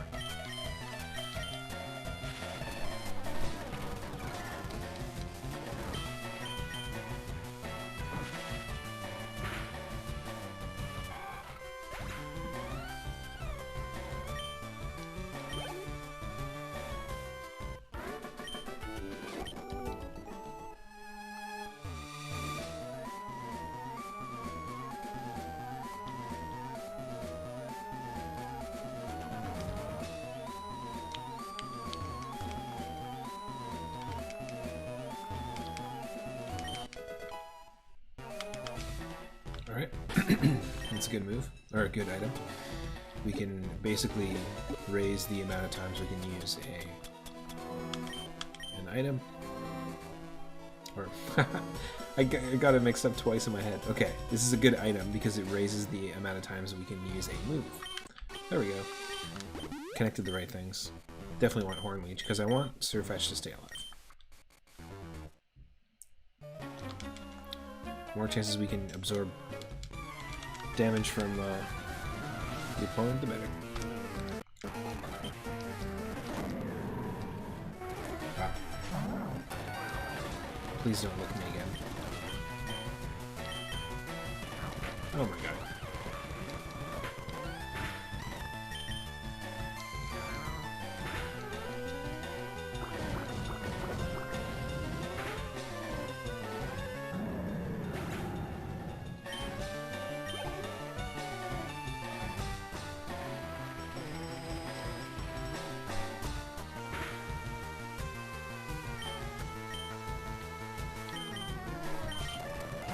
Send out Bibuppet. Water type. Let's go.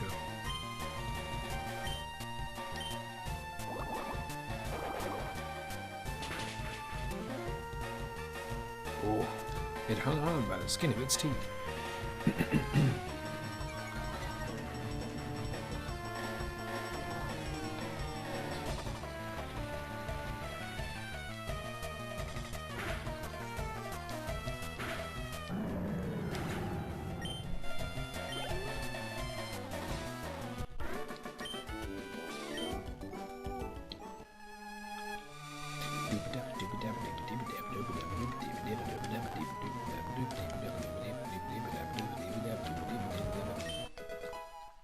Escape rope.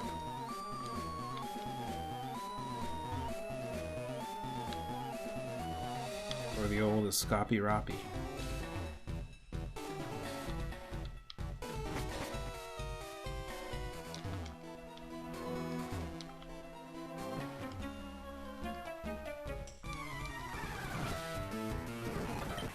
Another grunt with Larvesta.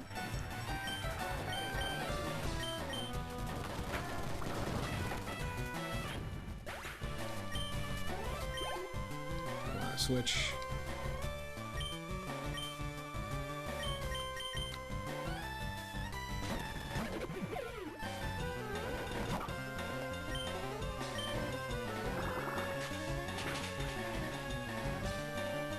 That is Greninja's move, but it's very useful as a Bibuppet to be able to shoot Water Shuriken. I'll stay in.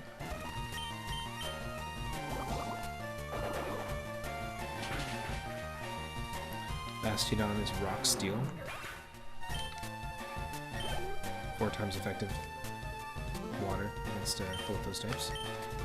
And we're good here. Perfect. This is Bibuppet's fight.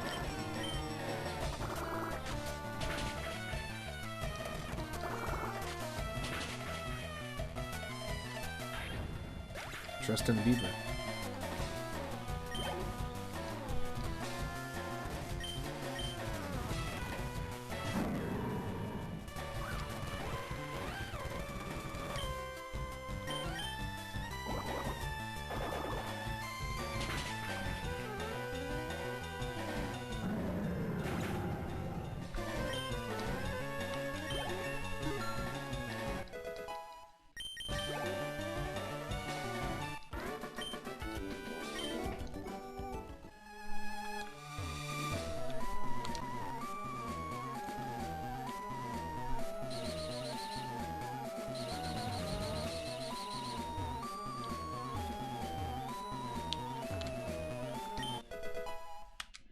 Pointless.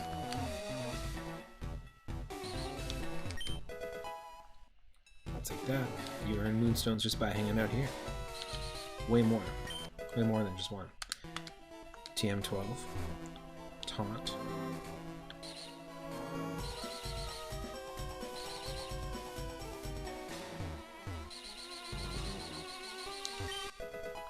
Super Potion. I'd say that's worth it.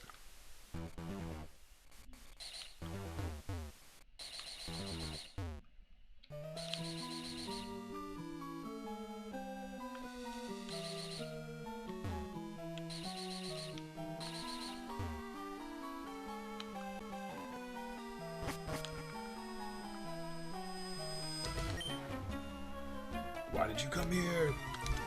Disappointed!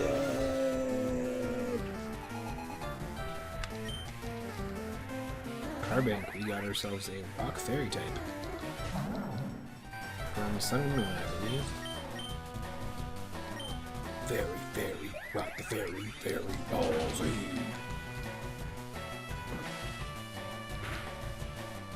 Rock a fairy. Disarm cry, watch out, hold on. Eat that berry, berry, berry, rock the berry. Thank you.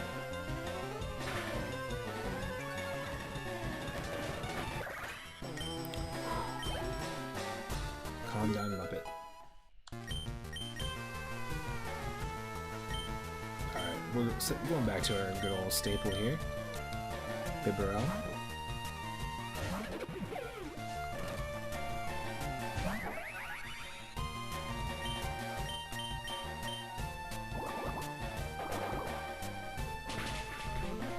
That's not just a water pulse, that is a same type attack bonus water pulse.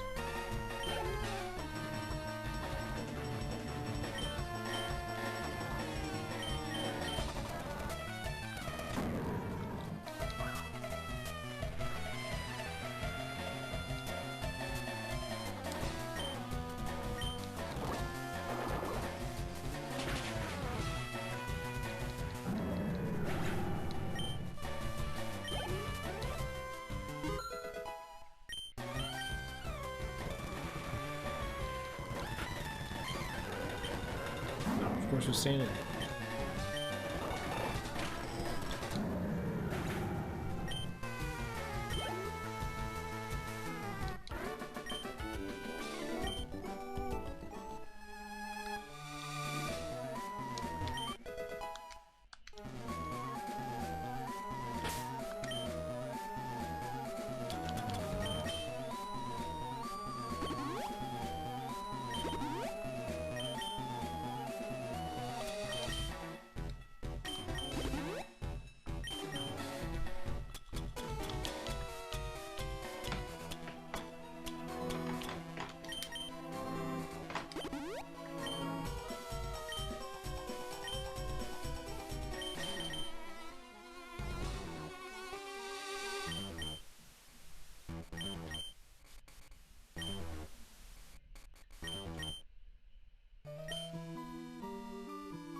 There we go.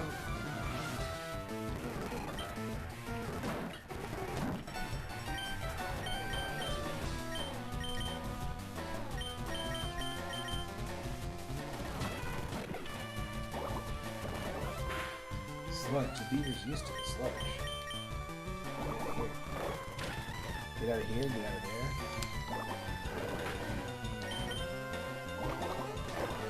Just get out.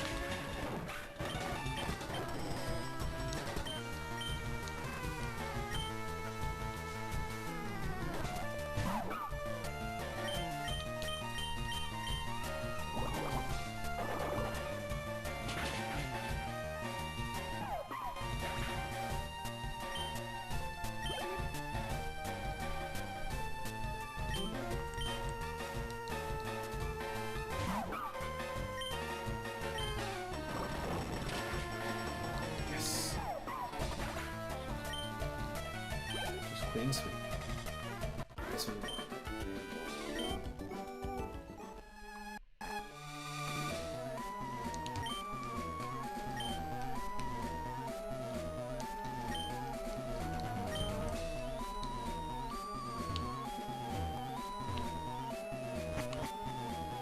But we can't use the elevator yet, right?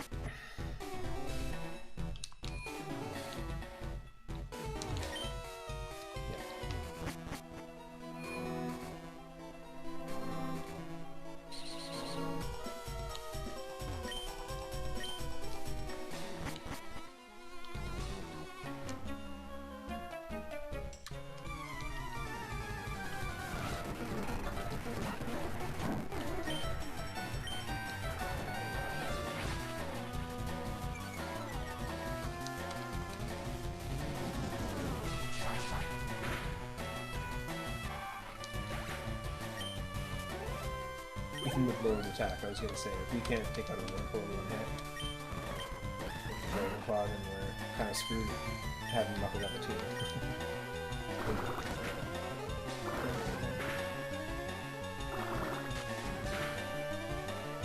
Bug projectiles.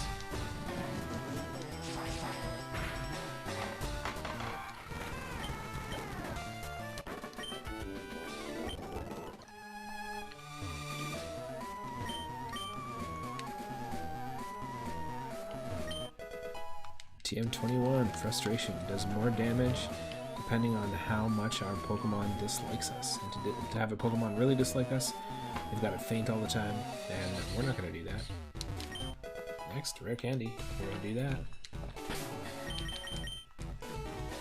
Absolutely.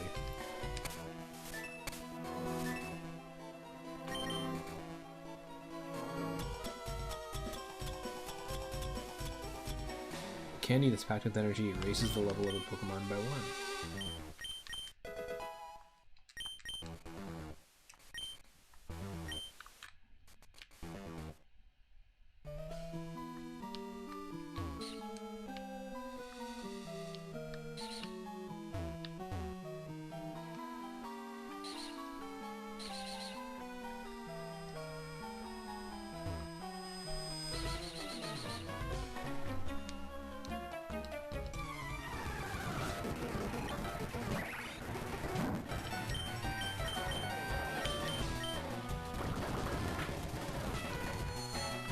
Wow, okay. Wanna play that game?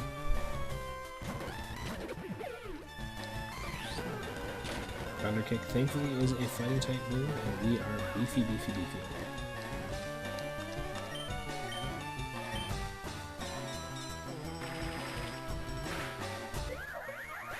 Hit it with our own fairy type move, and we're good to go. I was streaming original season, first season Iron Chef yesterday. And also Bar Rescue, which is a pretty fun, almost like a Kitchen Nightmares knockoff, but for bars, which is pretty neat.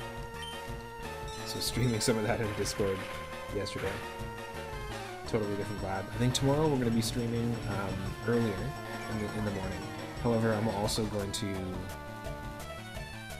probably call this stream soon, and I'm also going to I haven't decided yet if I'm going to be streaming here on Twitch tomorrow or if I'm going to be streaming in Discord. So if you aren't a member of Discord yet, or if you're watching after the fact on YouTube, the link to Discord is at the very top of my channel and in the chat.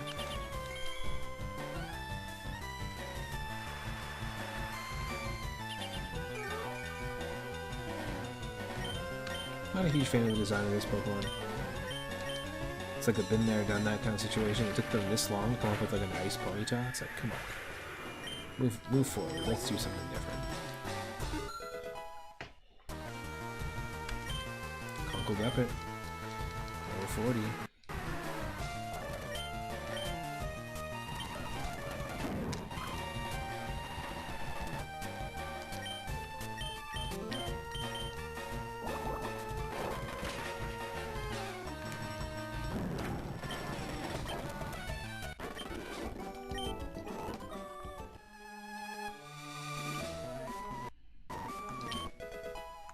Black Glasses is going to boost one of our Pokemon's Dark type moves.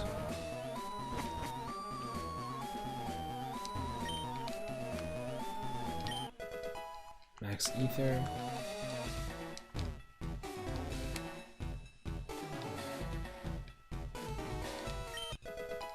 TM49 Leash Fat. Interesting. What is that?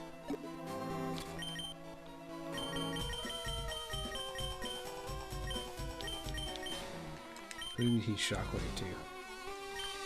Nobody. Huh. Could be cool to teach to Bibarel.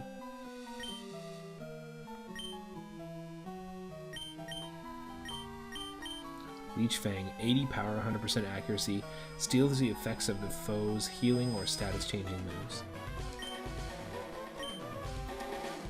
Nobody can learn it. Interesting.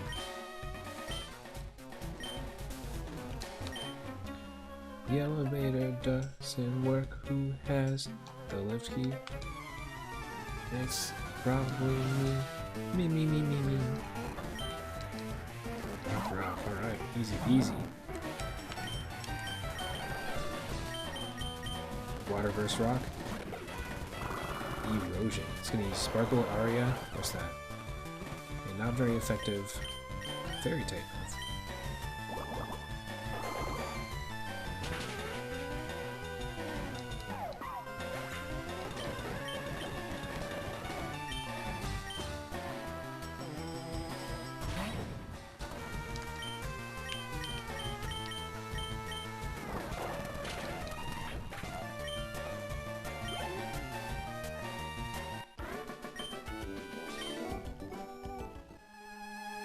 Oh, I dropped the lift key. Bye.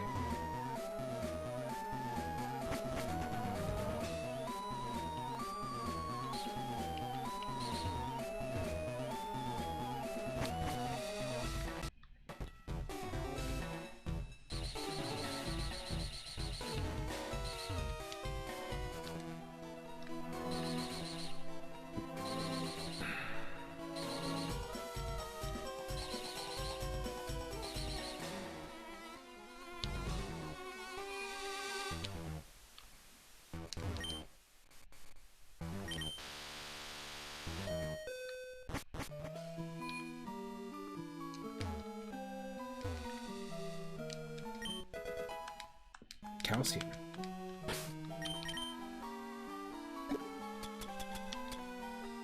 Boost special attack.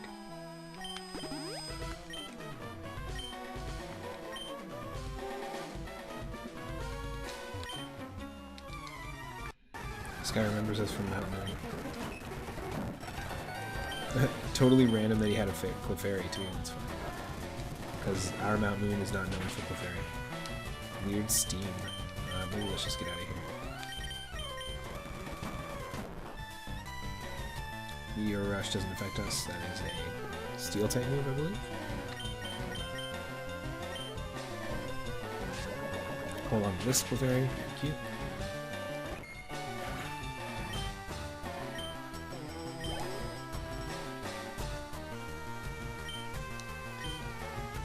Amazing. Super strong, normal type.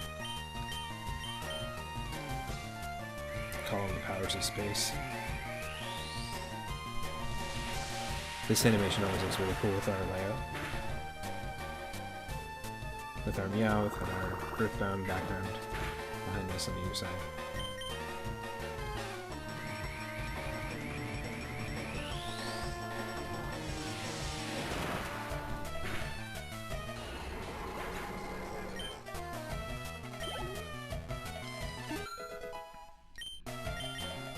Level 40 Muppet, nice.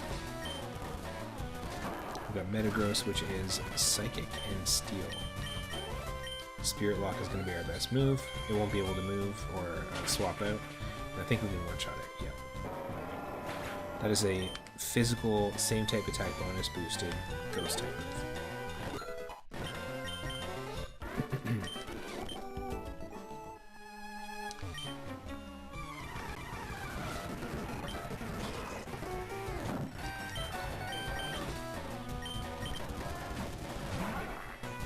Should we send out Mudfetch?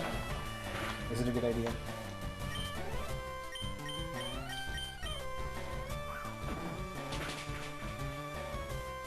Yes, it is.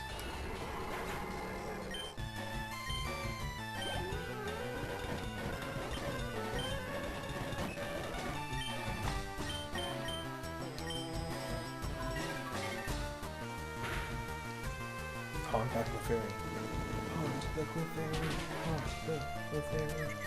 Super effective. Well, that's not good if you're fighting type.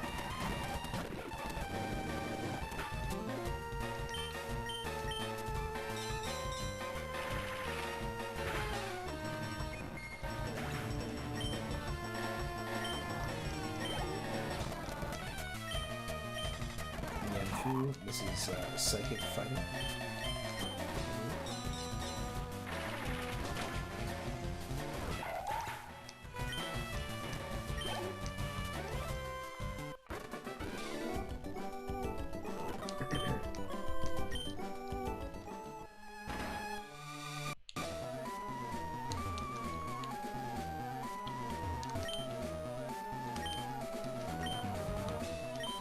Here it is, this is Giovanni.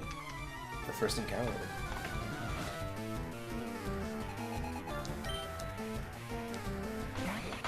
Nice. A very Giovanni-esque Pokemon. So what I'm going to do is actually have an awakening. I'm just going to use it. We're going to approach the Muppet Awakening. That's a movie I want to see, the Muppet Awakening. Official Muppet movie. Coming out in 2025.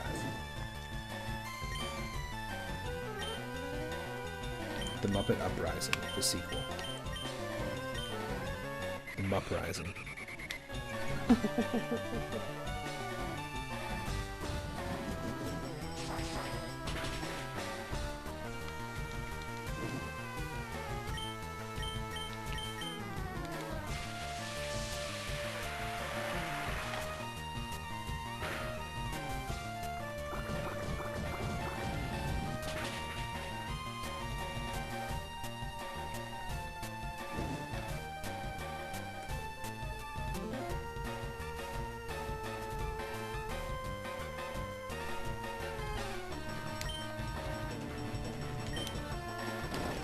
Use Sacred Fire again. Holy crap. Calm down.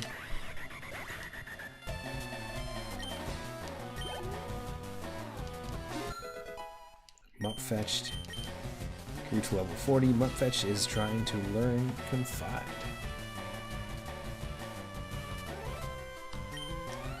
Don't know what that is. Not gonna use it. Nope. Yes. Desert by burn. And Boss Giovanni wants to use Talonflame, another very Giovanni type Pokemon.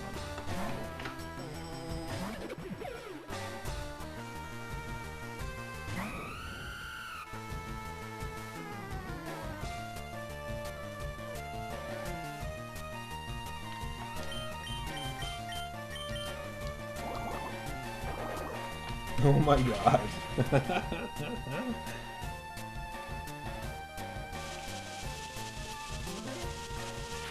Muppet Uprising, holy.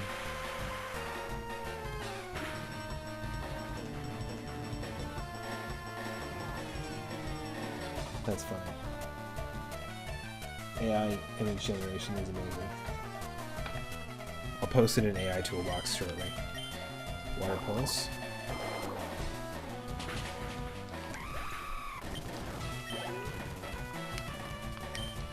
And we got ourselves a Munchlax. Interesting.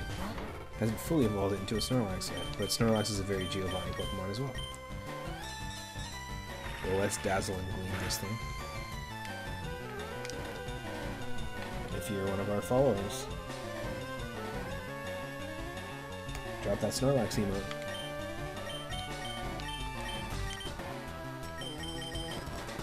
Gup it. Let's Smart Strike it. There we go. Target locked. Need more pylons. Oh, why would I do that? Why would I do that?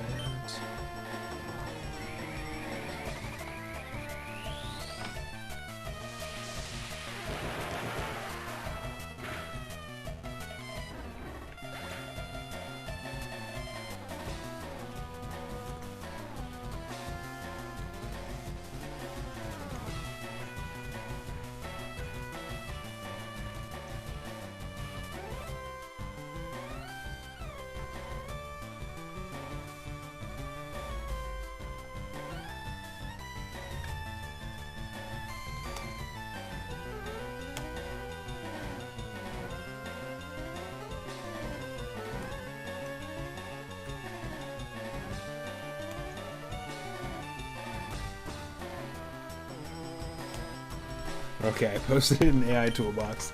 If you want to go take a look. That's all I have to say. If you remember the Discord, you'll see it. You beat Giovanni. There we go, 2,900 Pokebuckaroos. I see that you raise Pokemon with the utmost care. A child like you would never understand what I hope to achieve. I shall step aside this time. I hope we meet again. Phew. And we got the Self Scope, which means we can go back to Lavender Town and take on the Pokemon Tower and our rival. Pretty cool.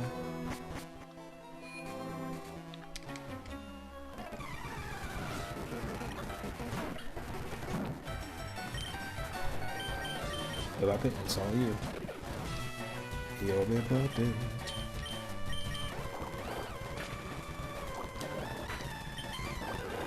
Yo, Bebop it.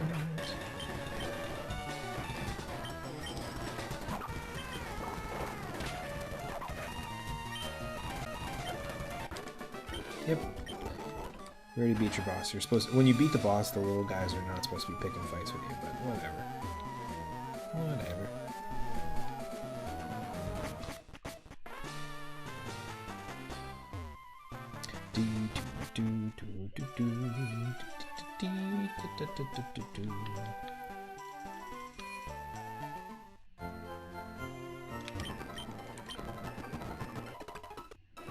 But I think what we're going to do actually is we're going to just take on the gym leader. Might as well, because we're right here. Before we head back to Lavender Town.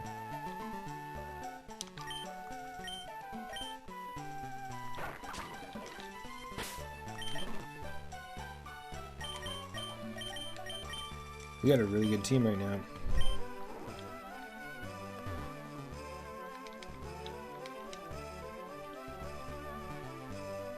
Well, that was pointless to cut that.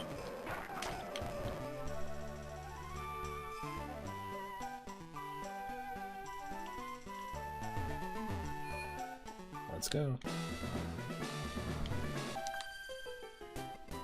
I should tell you about this gym. Only real ladies are allowed in here. Okay. Grimmsnarl, a poison fairy type, I believe? Dark fairy type? Dark fairy.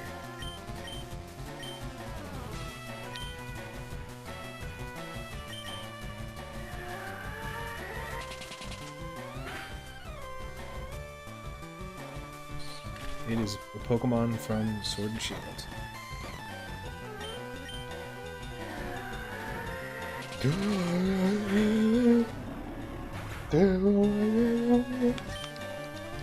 Love the sound.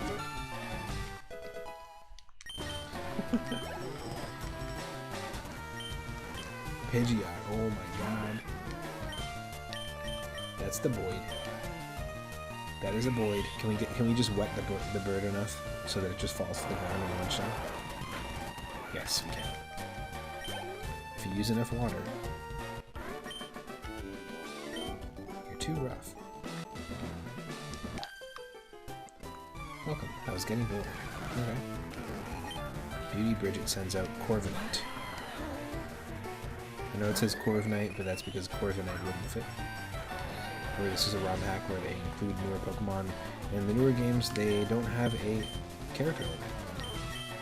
That's so short. Here in these games, Pokemon nicknames can only be 10 characters. Same with moves. That's why some of the moves or abilities are known as something different, like Core Enforce rather than Core Enforcer, and things like that. Dazzle Gleam instead of Dazzling Gleam. They did what they had to do. So Corviknight is a Steel Flying type, just like Skarmory. So we're going to try and use this. And rest it. There we go.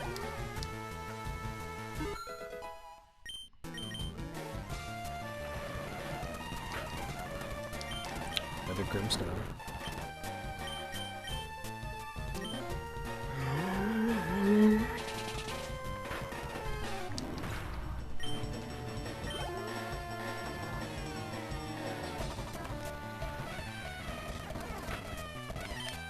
Another one. Another one Grims of Snow. Yeah, another one Grims of Snow. And another one Grims, and another one Grims, and another one Grims is now. Are you ready for another Grim Snow? No, I'm not gonna run now. There's thing.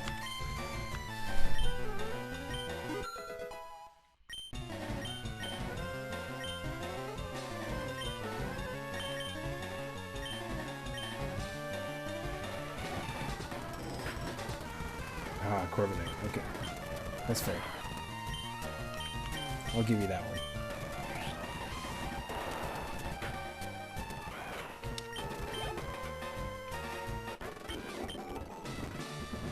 You might be a little over-leveled, but I don't care. Vigoroth. What could have been one of our starters. One of our starter choices. We're going to show off our butterfly strength. We're waiting the whole stream to do this. Bang, bang, boom.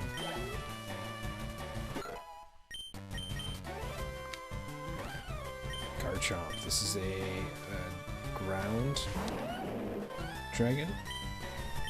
Question mark? No, just a dragon. Dragon round, maybe? Origin Pulse should be effective. Super effective.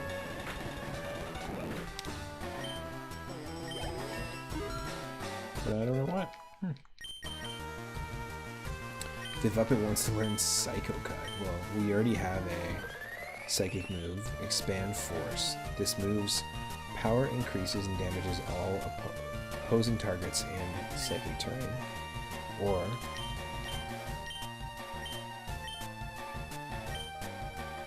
the user tears the foe with Psychic Blaze with a high critical hit ratio.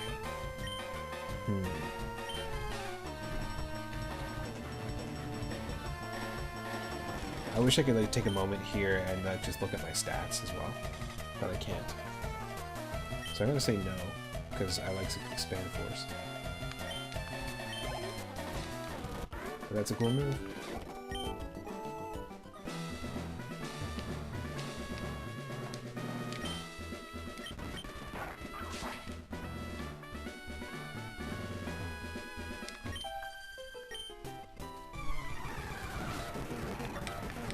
I'm starting.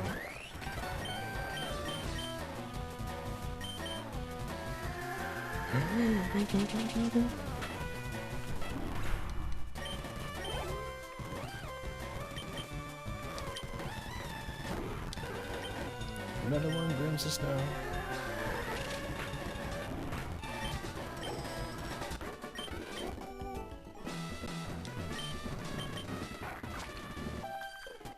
Pleased to meet you. My hobby is Pokemon training. Cool. Beauty Lori, Eternatus. Holy shit. You're just a hobby Pokemon trainer with one of the biggest size-wise Pokemon in the existing universe. But we have a butterfly, so we're fine. We're actually stronger.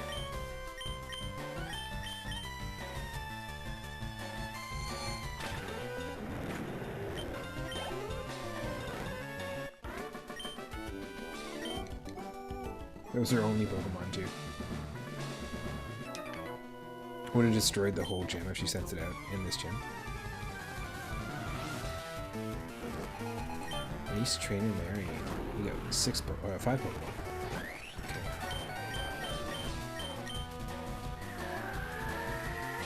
Letting the bugs do the work for us. The bees. Calling the bees.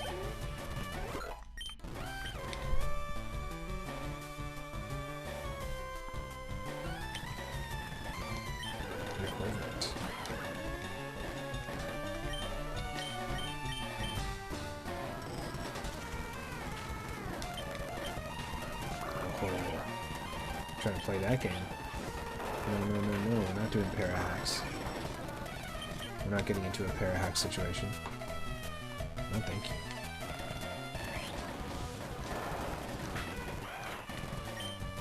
Bye-bye.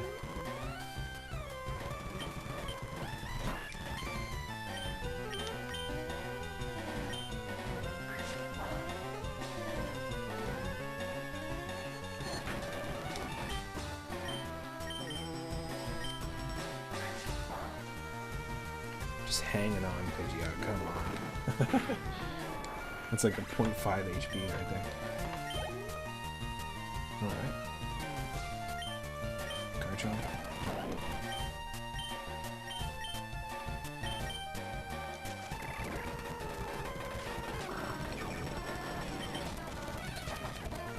What? Razor Leaf and a Leech Seed. There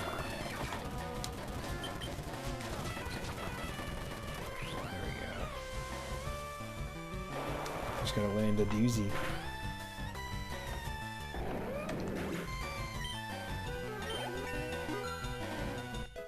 Level 42. The butterfly, the universe, and everything. We have Lunatone. The moon is out here to play. Attack odor. Attack odor. We just smell so bad. Disgusting.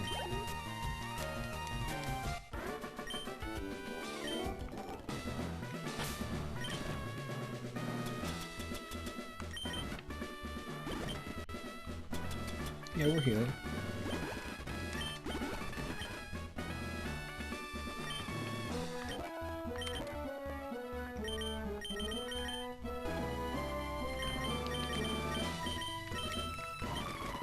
Alright.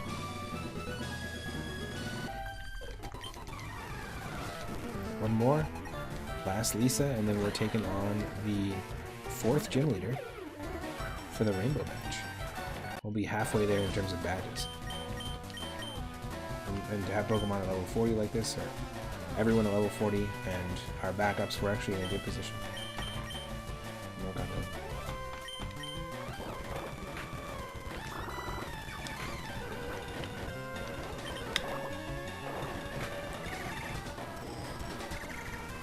Hurt yourself, cause you're a Corbin Knight.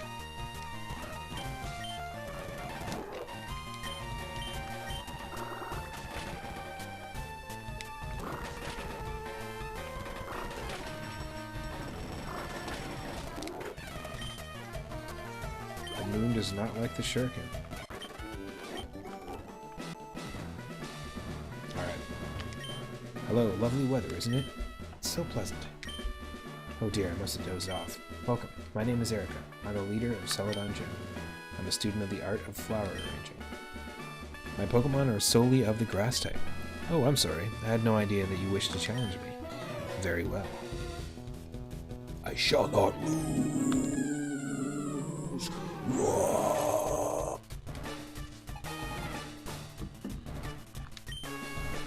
Lyron. Let's go. Rock and Steel type? Or Ground and Steel? Either way.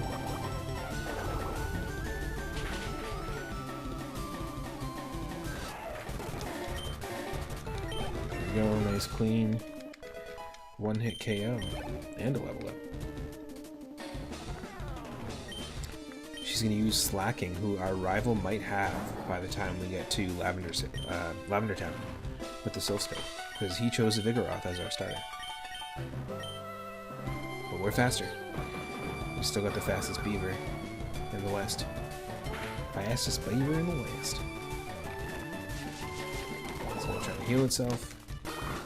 Normally Slacking is a terrible Pokemon. It's pretty beefy in stats, but there's other Pokemon that match it. And it has a unfortunate ability called Truant, which means it can only attack every other turn. But thankfully for Erica, because we're doing a randomizer, it does not have that ability. And it can attack. Not thankfully for us. But in any other case, a Slacking, I would say I wouldn't want on my team. I'd probably even just keep a Vigoroth unevolved.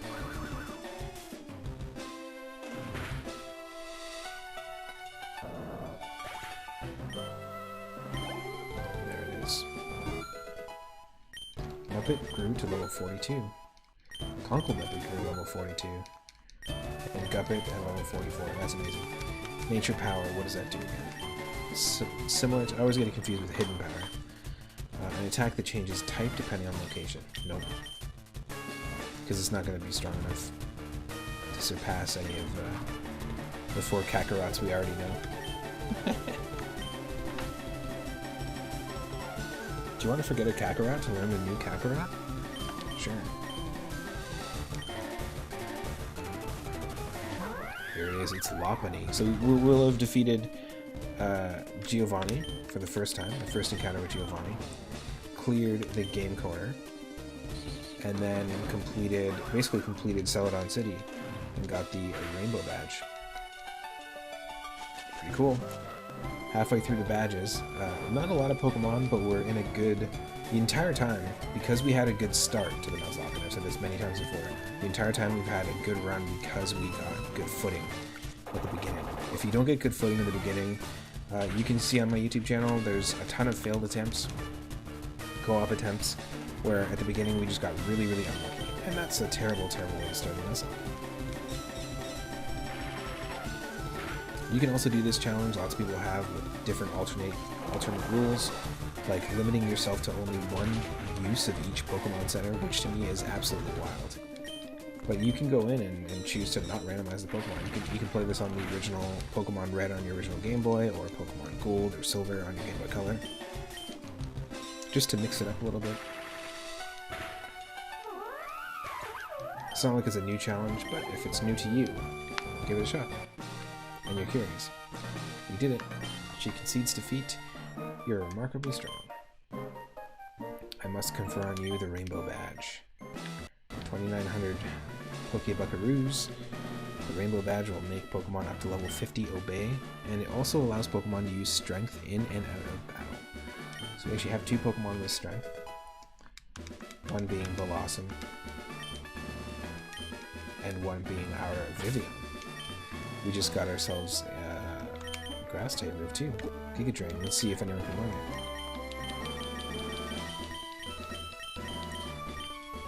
Like the newer games, you can keep reusing TMs over and over, unlike the actual Pokemon Fire Red, which is a one-time use kind of thing. But I kind of want to teach this to someone, and I think it's going to be Vivape.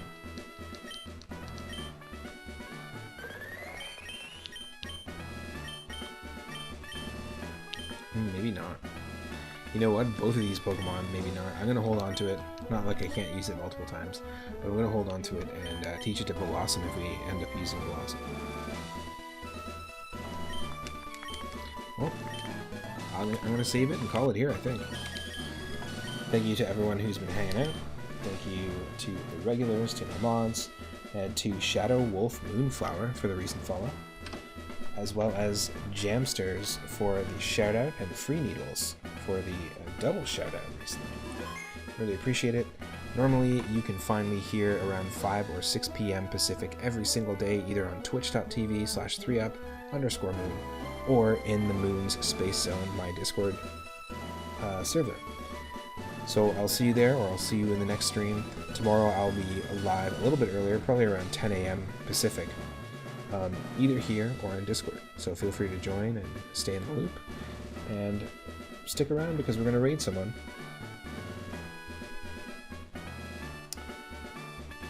We are going to raid, because we have not in a while, Dr. Hirochi. Head there for a Friday night stream. So thanks everyone for hanging out. I will see you in the next stream. Have a great start to your weekend.